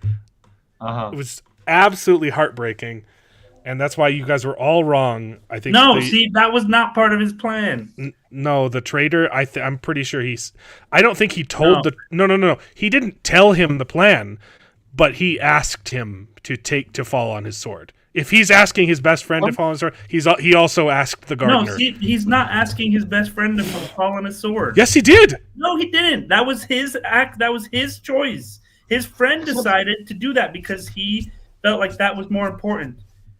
Except that No, like, Jared. He straight up says No, he doesn't. he did that for me. when he's talking to Mariko Yeah, later, but- he says he did his job. Now are you ready to do yours? Which Well, means That to was me planned, dude. Well, no. Yeah, the Toranaga and Jared, it's explicitly stated I know. Hold they on, talked hold on. to each other. Hold on. No. It is not explicitly stated that they talked to each other and he I will give you said, that, hey, but you it's need not to kill explicitly yourself. stated. But he But knows it is his so heavily friend so implied. well that he knows that if he gets pushed to that extent, he will do something drastic like that to sell it even further. That's what he was saying. He's like, look, it may have been parts of something what Toranaga had planned, or not necessarily for him to even kill himself, but for him to push it to that level and that extent. And he's grateful that his friend did, was true to his character and fulfilled what Toranaga was thinking he would do. But I'm not going to ever say that Toranaga said, you need to kill yourself so my plan can No, work. he didn't say that, but the other guy said, I'm going to do this for you. No. So I'll give you that there was not explicitly stated what kind of conversation they may or may not have had, but the way I interpret that last scene with Mariko is that Toranaga and the guy who killed himself had a conversation and understood that the only way this is going to work is maybe they didn't talk, but they didn't need no, to. they didn't. They didn't need to. Okay, look, Jared, we're such good friends that if I needed to kill myself for you, we wouldn't have to have a conversation about it. We could look at each other in the same room and say, okay, I'm gonna do it, Jared. I'm doing it for you. No. So here's the thing. His friend. So it even showed a scene, a couple scenes before, where literally that same guy. He's like, "Oh, it's okay, guys. He's gonna fight." So he comes out right after they had their conversation. He's like, "It's okay. He's gonna fight because why else would he have that Catholic guy go back and do it, right?" So even then, it shows that he was doubting a little bit. Puts him next to the whorehouse. So Yeah, good. right? So good. He's like, this is going to be a great spot. This is a great area. Yeah. Who are those guys over there? Oh, that's your neighbors, the courtesans. Them's the prostitutes. Yeah. Anyway, sorry, I didn't mean to sidetrack this, but what I'm saying is it was never explicitly expressed between either of them. But I think Toranaga had an inkling or an idea that could be a possibility. And so when he says at the end, "Oh, he did your part," I mean, he did his part. He realized that, hey, he bought him more time, even though it may not have been, directly part of his plan, right? And that's all that he was saying at the end was, yes, his son played a part, and the guy that did not Sudoku, the guy that did this, what is it? Seppuku. Seppuku, yeah, whatever it was. I don't know how to pronounce And he it. did his part Seppuku? unknowingly seppuku says anyway.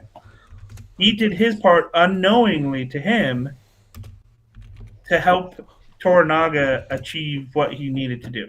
Right? Because Toranaga is this brilliant mastermind, but he never I will definitely there's no explicit anything saying, hey, these guys talk, these guys understand that's what he had to do. He just realized that he just had to do it. You could be right on that. Again, the No, thing because I'm then that doing is comes I'm off as him enjoying like this forcing his hand. Well, and that's what he was doing, and you could tell in the face. No, but we also knew this whole time that Toranaga had a plan, and his hand didn't need to be forced. I know, but he has to be so. Everybody has to be so sold that he doesn't have a plan, right? Like that's part of Toranaga's I plan. actually even think that scene that you point to, where he's looking at, he tells the other people, oh, he's going to fight, otherwise he wouldn't do this. I think that was still even a part of the laying the groundwork so that these people are sure that he's going to fight so much. Even this guy is so sure that they like that's adding to the credibility of this guy who then commits suicide in order to sell the bit. That it's pronounced seppuku. Seppuku. But that's the thing. I don't think it was ever planned. He just realized that his friend was so dedicated to fighting back and thinking that he was going to do some grand design, some grand strategy. Which is true. Yes, but he has to make it look as if it's not. He doesn't, right? Right? And so everybody, even his closest friend, he knew his closest friend would trust him enough that there would be some strategy. But in the end, in that final moment where he's like, look, you have to sign away your name to surrender. Even in that final moment, he had him believing, and he had to be strong. Look, all I want, whether or not there was an explicit conversation, I think that the guy who committed seppuku was doing so to sell the bit, and with the intention of knowing that I am doing this to sell the bit because I know it's what he needs. No, see, I don't think there's any portion of him trying to sell something to it. He's just trying because he's devoted to that part of the plan as well, right? He's like, look, then why would he swear that? Why would he tell his son no? Like you need to trust him. Yeah. Trust him. Yeah, that's a good point. Like he knew that there's absolutely no way that Hiromatsu did not know he was playing into Toranaga's hands. Because whether or not they had a conversation about it, Hiromatsu knew what he was doing. He hoped things might be different, but he had already committed to what he said, right? Like he said, hey, if you're not going to change your mind about surrendering, then I'm going to commit this and I'm going to kill myself, right? So then afterwards, when he's doing it, because they're both stubborn-headed, he's like, look, I hope my son doesn't get screwed by you as I am right now. Look, whether or not they had a conversation or not, can we all just agree that all we really want is for Yabushiki and Toranaga to just get along and make some meth? Like, I love Yabushiki. Yabushiki's character is so freaking good. He's an interesting one because I'm not sure where to land on him because I forgot until we got to this episode, at the beginning of this episode, where, oh yeah, this is the guy who enjoyed hearing the screams of the guy being tossed into the pot. Yes. And live and was going to mess everything up. And the audience is on Jared's side, apparently. Kind of like guys. But like you're almost kind of liking that. I forget his name, the one that you were just talking about, because and you almost kind of feel bad for him because it's like Yabushiki. Yakushiki. Because sure. Toranaga is here and he's kind of taking over your area, even though you're supposed to be a liege lord underneath him or whatever. Like he's kind of taking over, and it kind of sucks for you. And he might be a snake or whatever. But then you're reminded at the beginning of this episode where he's like, "Ooh, cracking their head on a rock. That's a good way to kill somebody that I need to put down in there somewhere between boiling them and or whatever it was." It was like, oh yeah, you are a sick, twisted MFer. That is ridiculous.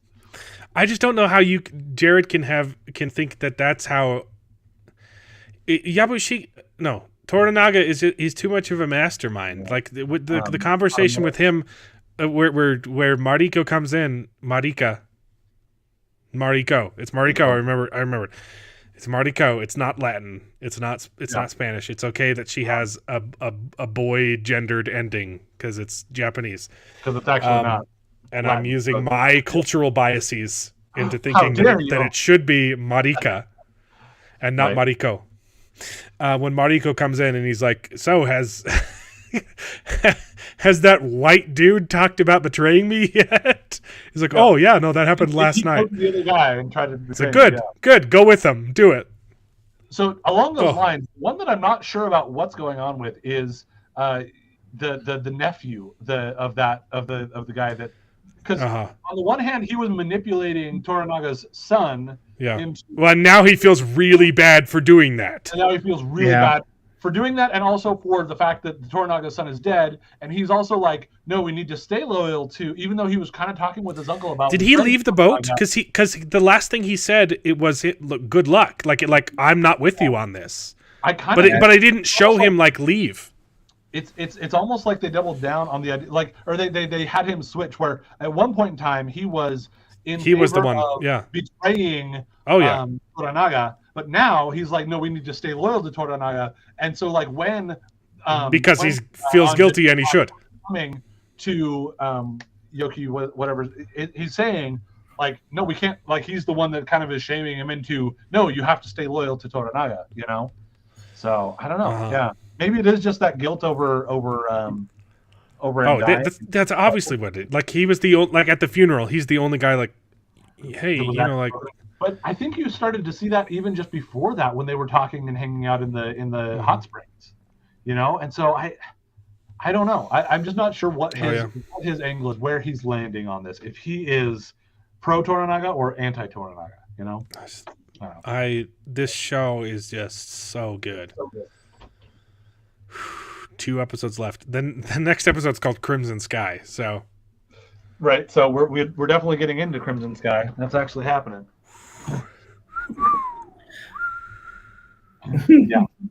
So I don't know. That's the other thing though too that makes this so good, is because a scene like the seppuku scene, and you're like, we can take totally different things away from it, even though like it all comes down to, Toranaga is masterminding this whole thing to one degree or another. He is setting up a major thing, but you also like, you believe him when what was it, 2 or 3 episodes ago, he said, I will never seek to become shogun. Or it's like, because he already rejected it. Like it was offered to him before any of this started. He's like, no, that's not what this country needs. He doesn't want this. This is very much the situation of like the power is craved by those that shouldn't have it, and the ones that are going to do best with it are those that do not crave it. You know, and I think that's what I'm seeing out of Toranaga so far. So look, this show, it's heartbreaking. It's just impeccably acted, and I just want talk about that betrayal by the brother though too, by the half brother. Like that was a good little bait and switch. He's not even in this episode. I'm not too surprised, but was that the previous episode? Yeah, it's episode 7. He's not even in episode 8. He shows up in episode 7. That's it. Is that it? Yeah. Yeah. But that was a good little bit there where he kind of is like, oh yeah, by the way, that this is what's going on. I had a different offer before you got around to me. Or something. Yeah. Psyche. Something like that. Psyche. I don't know. I just want him to get along, make some meth, and we can set up a trade route through the Japans, and we can smuggle some meth to England and screw the Portuguese. I was gonna say, would it be blue meth or would it be like some other random color? I'm not doing his voice very well. It's more raspy. The Japans. No, that's wrong. Hold up. I need water. Give me a line to say. What's something he says? It's like, you're only in this for yourself. That's not what he says. No, I need black. Give me a blackthorn. Give me a blackthorn line. Else's line to give you and then give you the line to say like, oh, I want to help the Japans. I want to establish trade. Look, my enemies are your enemies. The damn Portuguese are only here to rape your land and strip it of its resources. No, they've got those funny haircuts, but I can't make fun of those because you guys have the same ones. The monk with the like. Those are some interesting looks there, but okay. I am your Hatamoto. I love this show. So fun. Yeah. I'm intrigued what's going to happen with the rest of his crew, because like that whole bit again, which was that this episode or was that the previous episode, of him like seeing his crewmate in the that was this one bar, and they're like, Yeah. I'd love it if this was something other than just your own ego that brought us here, and so he just beats crap out of him and is like, "Yeah, my people are weird now. I don't know, you know." I'm curious Screw about them. you know. All they do is drink sake. And there's only 6 of them Wait, left. he gets 49 days of mourning. So Yeah, that's a good chunk of time to plan and prepare. That's like a week, a month and a half, just a morning. I also love that it's the Toshibo's consort that she's like, yeah, it's not actually done until he's here bowing before you and his head rolls, because yeah, now he's got himself a little extra time. Kind of convenient, don't you think? And she's the only one that's picking up on that. It's like, yeah, because Ishido or whatever his name is who do you think kinda she sides with? Does she side with what's her name? Hold on. She's one where I've missed the name a couple of times. Is that Lady oh no, that's right. It's Osaka. Nokata. Okay, but here's a thought for you guys. Oh, Chiba. Do you think that she intentionally murdered the mother figure or whatever of her Mom? I don't think so. What do you mean? Because it looks like at the Her end, mom? like she has whatever, right? But like, it gives her something to ease the pain, and then she tucks it back in her.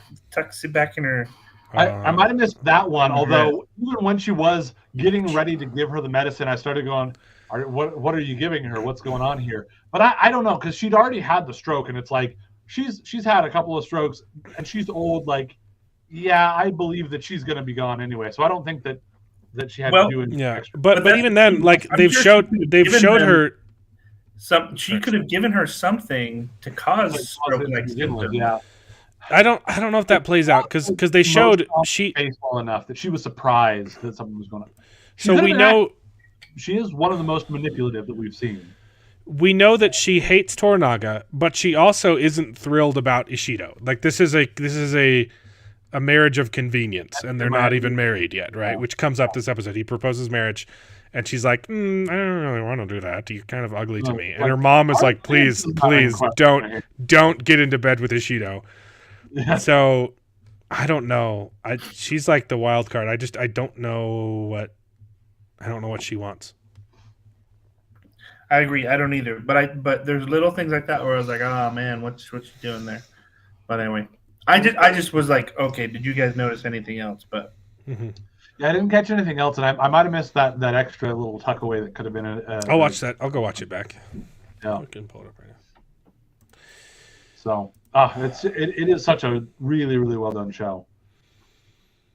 I just get like every Tuesday, I'm like, ooh, I can watch another Shogun, or I could save it till later. A little closer to the end of the week so that it's a little fresher in my head. Well, what I do if there's something crappy that we also have to watch, I'll be like, it's okay. I'll save Shogun for Saturday night, so I can get through Fallout, and I'll reward myself with. The newest episode is Shogun. The Shogunate. The show Shogun? Shogun these nuts? Mm. That doesn't work, does it? Not yet. Not yet. Gotta keep working on it. Oh, I could watch it Monday night. It comes out at 10 p.m. on Monday. Monday night at 9. Yeah, I didn't even realize it was coming out at Monday nights. I just thought it was Thursdays. Oh, man. Okay, what's the scene where... How far into the episode is it where she kills her mom? Kind of in the middle. Yeah. I don't know if you're correct. Or maybe more towards the front? No, I found it. Oh, you said she slipped something into her robe? Yeah, so like at the end, she like gives the medicine. She like tucks stuff in it. Yeah. They're talking, and she says, "Don't. Ishido is bad guy." Mm-hmm. Oh, she gasps suddenly. Would you like some medicine to ease your pain? Okay, you might be right. Maybe she's right. It's just like. The way she was preparing that, the way she prepared the thing to give to her, I was like, that looks suspicious. For no real reason. Now that I think about it, I'm like, There wasn't All she anything- did was stir a thing in a powder. cup. She stirred a thing in a cup. But so often when we see somebody stirring a thing in a cup, it's stirring in some poison into something that they're about to administer. So it was the sort of thing where this could be completely innocent, but so often we actually see that when it's a bad thing, you know? Well, how would she want her mother out of the picture, though? How does that benefit her? I don't know. I don't know how much it She's benefits already her. kind of useless because she's so old. Her mother has been telling her you're making a mistake. So her mother has been giving her some opposition, even though I don't think her mother has power to actually oppose her. That would be the only thing I could think of, is that her mother is telling her, no, you're Oh, doing she does kind of grin. Right? So like that's the thing. She like grins before she turns it into a smile. right? Like and the way that whole scene. But ended that would have to be a really, really fast acting poison, though. Like she tucks the napkin into, so she feeds her medicine and then wipes her mouth and then tucks the napkin in. It wasn't like Okay, that's all it is. I Yeah. don't know, Jared might be wrong. The only thing weird with that idea would be that if she has been administering poison to her, but I don't see any other evidence of that. So like there hasn't been like repeated scenes of her giving her mother tea or something like that. That would have been the better like laying the groundwork for it. Because only if she had been doing it already, and then this is just another one of those times. Yeah, I don't think that's poison. Yeah, I think you might be right that she wanted her out of the picture, though, because you can look at her face. Does she smile? I'm excited for a Pulp Mortem crossover too. But the problem was he was going to come on to talk about Fallout. Oh. On May 12th was the first week he could do it, and Fallout's done. But we'll still talk about it. I don't care. I was gonna say, How much better would it be if it was a freaking weekly release? Yeah. If I had just seen just the first episode, I'd be like, I'm in. Let's check this out. I would be kind of excited about the next episode. And because I've only seen the one episode, I still am kind of in that spot. Hearing that you guys are a little bit more mid on it, I'm like, okay, I'll still check it out. And I'm still kind of excited.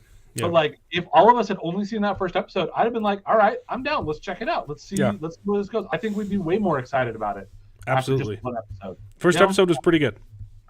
So yeah, but the other guy won't be able to come on until like the 12th of May or whatever. Yeah, they're traveling. He's traveling right now, so we'll still talk about Fallout if we want. But I also have him reading Gunmetal Gods. So Mark Clark, you better read Gunmetal Gods, and then we can all talk about it. That'll be good. Have you? I know you had a bunch of things on your list, so you probably haven't. But have you gotten around to Brent Week's other the Night Angel trilogy? No, that probably won't be for a while because we're doing finishing Dune. So Heretics of Dune, I'll be doing that, and then Chapter House as well. I want to go back and finish the rest of the Three Body Problem because it turns out I didn't do all my homework. Season 1 covers both books. I'll probably go to Dune after I finish this, but there's the original Night Angel trilogy. He had a little prequel short novella thing that came out. I listened to that, and I've started into the new sequel that he just came out with called Night Angel Nemesis. Okay, I will try and get to Night Angel this year because he's writing more in it. Like that's like more incentive. Yeah, I want to do it because I really like Brent Weeks. But Jared, are you going to do it with me? You should read Night Angel. We could do a book club. I have a whole stinger intro and outro for book club, and we need to do more book club. I'd be okay with listening to more Brent Weeks. I didn't really want to go back to some of his older stuff because I heard that they just weren't as good. People were upset that he started Lightbringer. They were like, no, what? Stop! Why are you doing something else? We want more Night Angel, and now he's getting back to Night Angel. So it's not quite as good as Lightbringer, but I still think it is very good, and I think it's very Brent Weeks. Like again, a lot of the stuff that like you see from Kip's perspective in Lightbringer of the like adolescent boy dealing with stuff, you get a lot of that from the protagonist of Night Angel as well. All I know is that I've always complained like, hey, I don't need to see myself on screen to be attached to a character, right? I don't need to identify with a fat guy who was bullied all his life to identify with a character. And then I read Lightbringer, and it was me. And Night Angel is not that. Really. and it was fun. It was fun, but I didn't need it.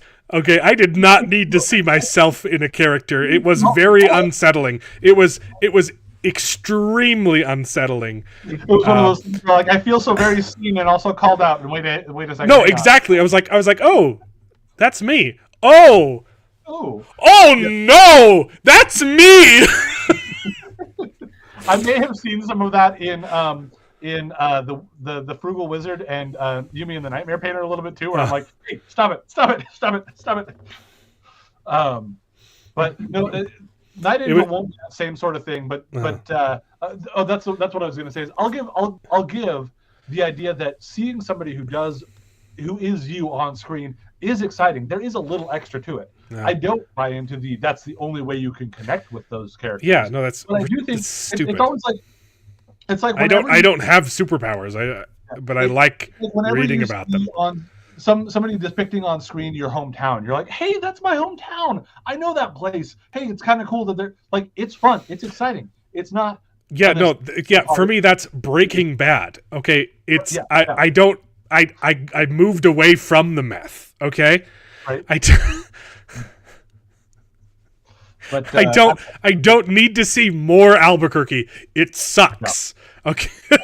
Because to your point, like the ones that I identify with the most, the ones that I like the most are not ones that I necessarily identify with. So like exactly. Yeah. Gambit. Gambit. He's skinny, and I identify with him. Like, that's really cool. Yeah. So yeah, Night Angel will not be that same thing for you, but there's definitely some of that like mindset of a young adolescent boy where he's just like, oh yeah, no, that's kind of. Can we move on now? Now, for me, it was the moment, and we talked about it on the Lightbringer stream. It was it's the fact that he got bullied and that he had to outwit his bullies to get them in trouble. It was the one scene where he pissed the guy off and the guy was beating him up, and he internally thinks, all I have to do is say this one thing and I will get under his skin so bad, he will beat me up so much it will get him expelled from the university. And he decides not to do it because that's too far. And I was like, that is literally what I had to do in elementary school to get the bullies punished. Because, we have zero tolerance for bullying. So that means if you defend yourself against bullies, then you get in trouble. You get in trouble too, yeah. So one thing that I will say too, you bring that point up. Have either of you checked out the latest video that Brandon put on his YouTube channel? I saw it and I didn't have time to watch it. It was really yes. Like, what is it? Was it Origins or what was it? Outside. Outside. What it's called? Is it just like an essay he wrote about writing outside? No, I mean it's an essay that he put together, like a little blurb, but it's good. Like, I highly recommend it to everyone. It's really cool. He talks a little bit about his past and his history, some of what motivates him, and it's really, really good. There's a powerful memory that he shares in there where you're like, cool. That's heartbreaking, but then he talks a little bit about it in a good way. Like, I just love his mindset. His mindset is so good. There's so much that I love about his world view that it comes out in that video. It's really good. It's 16 minutes. It's not long. But it's beautiful. Yeah. It's beautifully done. And I was doing something, and I don't have time for a 15-minute video, and I forgot to go back to it. The visuals of it too. It was funny because he mentions, looking out at the snow and looking up in the sky and seeing the snow falling, and then he parallels it to how, like, in Mistborn, it's a world where ash is falling, and you start looking at the visuals of the video, just seeing snow falling, and you're like, yeah, that could be ash. Man, that's something you kind of lose sight of through the progress of Mistborn a little bit, because you're so caught up in the rest of the story. Right. Like, oh yeah, just how brutal the world is. World where it's just constantly ash falling. That'd be crazy. So anyway, it's a good video. I might have oversold it a little bit, but it is good. Oh yeah, I mean it's Sanderson. Yeah, right. Sanderson is like unto literature as Weezer is unto music for me. Mm-hmm. I love Weezer. They are. I wouldn't say Weezer is my favorite band, but hands down, I've listened to more Weezer than any other band. It's a band I can always come back to. It's a comfort food. And I listen to them all the time. And fully acknowledging this isn't the peak. This isn't like peak performance, right? Yeah. Like Yeah. this isn't Patrick Rothfuss where every page is poetry. If only you'd finished book 3, right? But I really, really enjoy. I love Brandon Sanderson. It really is the philosophizing in his books is some of my favorite stuff, and that's why again I love Warbreaker so much, and I loved Yumi and the Nightmare Painter so much. Those were so good. The things they explored and the commonalities that they explored, that was really good. I like that. You guys should listen to Everything Will Be All Right in the End, the entire album by Weezer. Okay. That's the one that had it didn't get very big. The only song that was on the radio was Back to the Shack, and that's the worst song on the album. It's a concept album, and it's fantastic. I love the whole thing. Super, super good. Nice. I'll have to check out more of them. I've heard some of their music, but they just weren't one that necessarily drew me in a way that I mean, listening to a bunch of it. But it sounds like the sort of thing that, like you said, even if the performance isn't like the most mind blowing, like if it has some good like concepts and thoughts explored in there, it might be really fun to listen to. Yeah. That one and then Make Believe is their second best album. Okay. Like I love Make Believe, and that's a similar thing. That was the album with Beverly Hills, which is the worst song on the album, and it's the only one that got played. Oh, it's such a good song though. It's good, but it's where I want to be. Compared to the rest of the album, it's garbage. Yeah. It's interesting. I Googled Make Believe Weezer, and one of the first things is a Reddit, why is Make Believe so hated on r/Weezer? I'm like, oh, well, that's interesting. And it's probably just because of Beverly Hills. Is that what you're thinking? Yeah, a lot of people didn't like that one. It was that it got way too popular. That is always an massively overplayed, but it's still a good song. When something is so popular that it becomes hated on because it's so popular. Yeah, it's not even necessarily a like. Well, it shouldn't have been. It should not have been like the single from that album. Like, and so like, it was overplayed, and it wasn't the best one. Like, Perfect Situation is just Haunt You Every Day, super good. Pardon Me is wonderful, but yeah, Everything Will Be All Right in the End is their best album. Okay, there's literally a song called "The British Are Coming." Okay, it's Paul Revere, the song, so freaking good. Nice. But Da Vinci's probably, Da Vinci's the best one, I think. Yeah. Okay. I'll keep those in mind. I'll have to check those out. Super, super good. Well, I might check out. I don't know if you have anything else that you were planning on talking about, but no. Yeah. What you're going to check out? What? I'm going to check out some more Invincible or maybe Fallout. I don't know, something. Are you guys planning on watching Ungentlemanly Warfare? I'm going to watch the heck out of that movie. I'd like to go catch Monkey Man this week as well. Just because I do have that membership to the theater, so like the more times I go, the more it's worth it, So. I talked with the Underground. We want to do Ungentlemanly Warfare. I don't know if they're going to come on here or if I'm going to go on their show or both. So I'll have to reach out and figure out what were we planning. Oh yeah, that's this week. That's April 19th. Okay, I believe. So Friday. Ungentleman, usually, or like Thursday late night. You could probably find one. Yeah, that comes out. Yeah, there's showings on Thursday, and then Rebel Moon drops. I think that was the 19th. Rebel Moon Part 2, baby. I'll probably check out that Challengers one too, even though That's it's 19th, yeah. gonna be one that everyone's gonna hate. The what? The Challengers, the Zendaya one. Oh, the one where she bangs two dudes? Mm-hmm. Yeah, that looks exciting. Anyway, there's going to be some gaps in the programming in May because Fallout is dumb. Yeah, let us know if there's a movie that we should all watch. We can talk about that. Or if, if there's another TV show that's happening. Here's a thought. Is May, we're coming up on, well, especially in that first week, we'll have May the 4th. And so we could do some sort of Star Wars. Wait, why aren't they releasing The Acolyte on May 4th?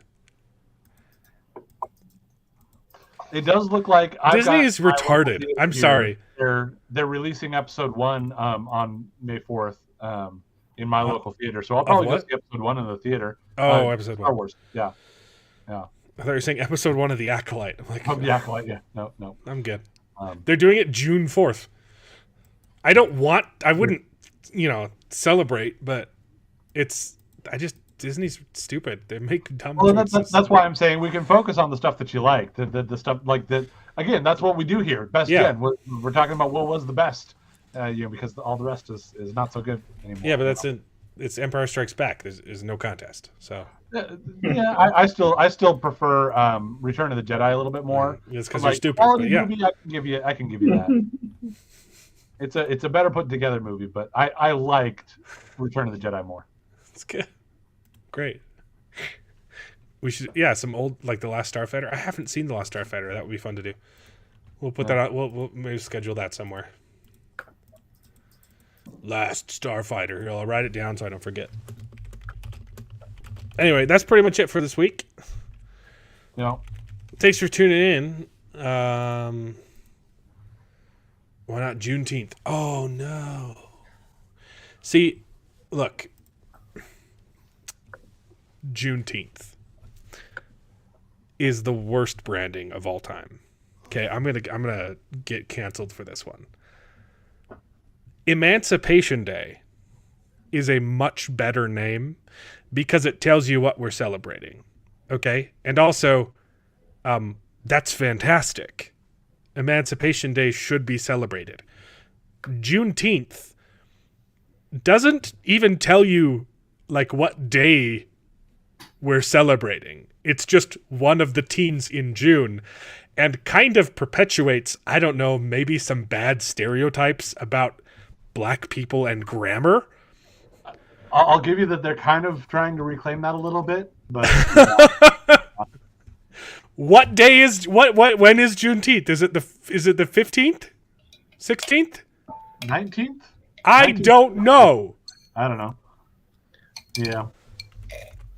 Yeah. I can't really argue with your point there. It's the 19th. I'm not going to be upset about it. I was right. Woo! Look, they're not even calling it Emancipation Day. They're calling it Juneteenth Freedom Day. Yep. Call it Emancipation Day, because that's what happened on June 19th. That's phenomenal. Yeah, I'm not going to get upset about it, but yeah, I can't disagree with you there. Yeah.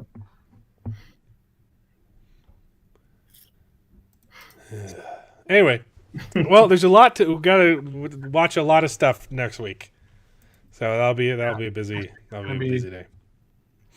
Return of the Jedi is your favorite too. Okay. Yep, Mark Clark's right on my level. It's just not as good, man. Yeah, that's the thing. I can definitely get the Ewoks. It's a little goofy. It's a little too goofy there. But the speeder bike chase is just cool. Oh, phenomenal! And yeah. Green, you get Luke with the all black and the green lightsaber cutting down. The intro is fantastic, dude. The job of this stuff is fantastic. really good. You get Leia. You get lots of Leia. Even though their plan is really dumb. Yeah, and then you get the speeder bike chase, which was really cool. I love, because everyone always talks about the "I love you, I know" from Empire Strikes Back, but I love that they get the callback to that in Return of the Jedi, where they reverse it, and it's the sort of thing where legitimately, what do they do? I hate you. I know. No, Igualmente, is that what they say? it's when she's been shot, and then and she's like up against the bunker or whatever, and the stormtroopers come up behind Han because he's trying to open up the bunker, and then he's like, he puts his hands up, and she shows that she's got a pistol, and he looks at her and says, "I love you," and she says, Oh, "I know," I and then remember he that. moves out of the way. She shoots the stormtrooper. Like, It's been a long It's a time. I beautiful need to reversal of rewatch. The thing is, like, You need to for me rewatch as the a OT. kid, I never realized that was such an unusual thing. Like, to me, What? I bought into like the "I love you, I know." The fact that he didn't say "I love you too." That whole like thing that Oh, like, yeah. Star Wars fandom is latched onto that as a like it was a bad dialogue or it was a kind of weird thing or like That was wow, great what's dialogue. wrong with him? He didn't say it did end up being good dialogue, but it's like he didn't say "I love you" back. Like, why?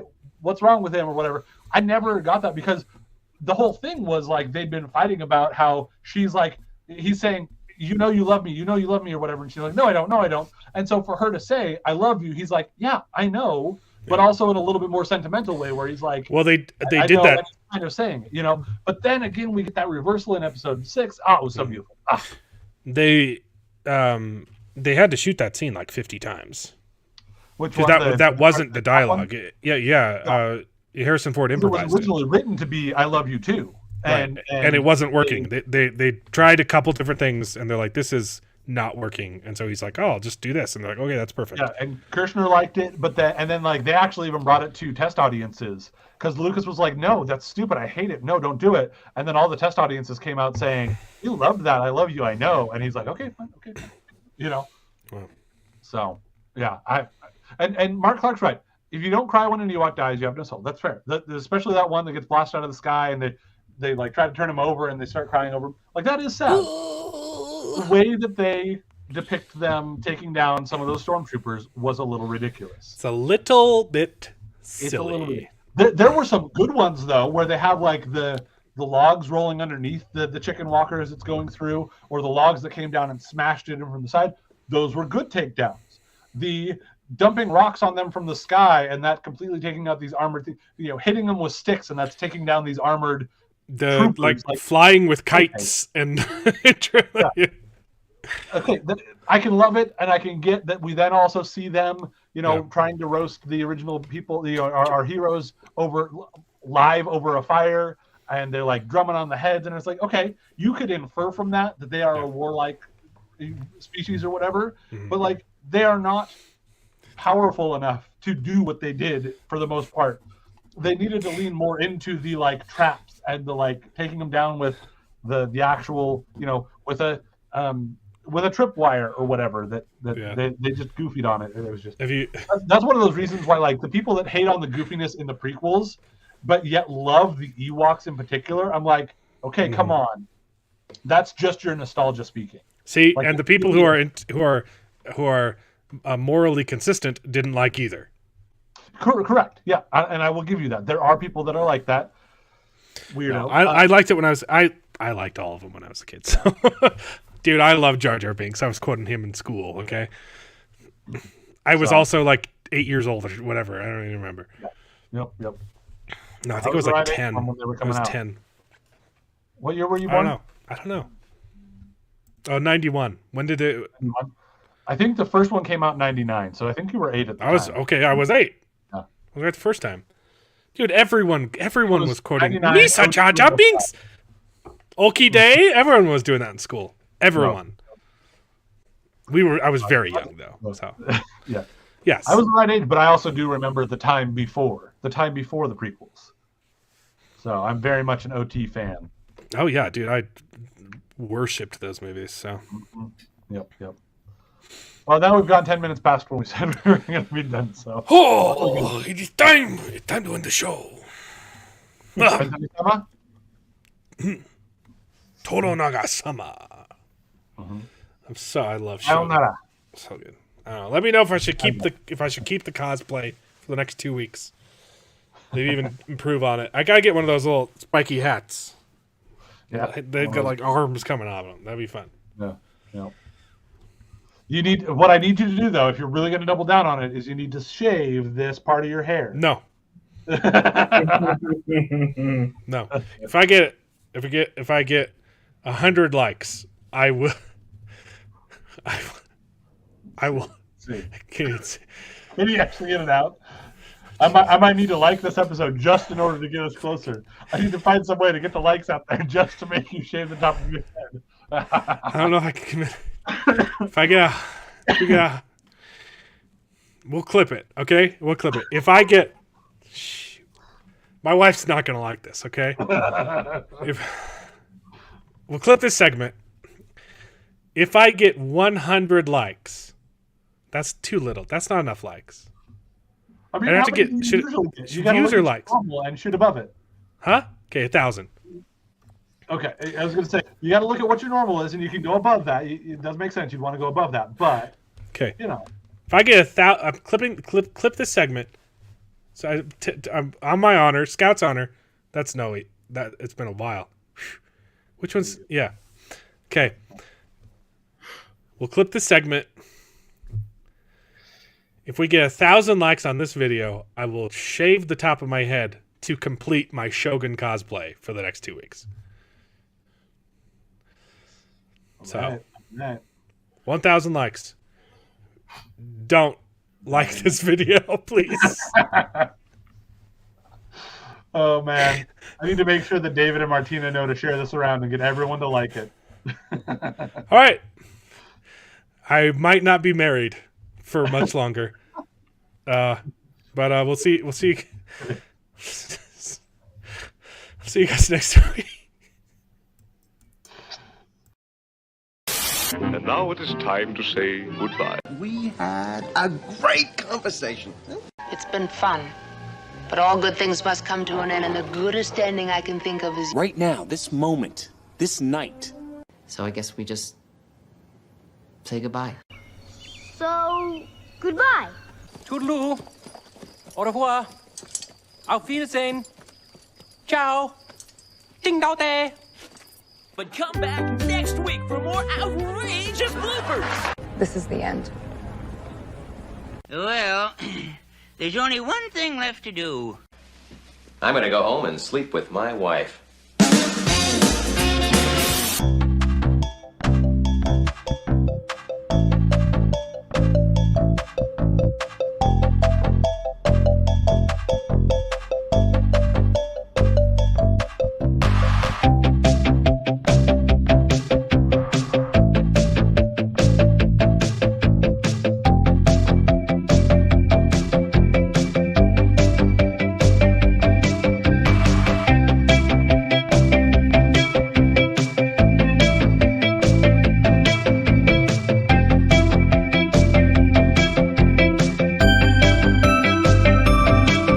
Well, I hope you enjoyed the video. If it's true, please take a minute to subscribe to the channel, and you can join us along for the ride. And if you pay me, I'll try to be more entertaining. So please consider joining Patreon and getting your name in the credits with pride.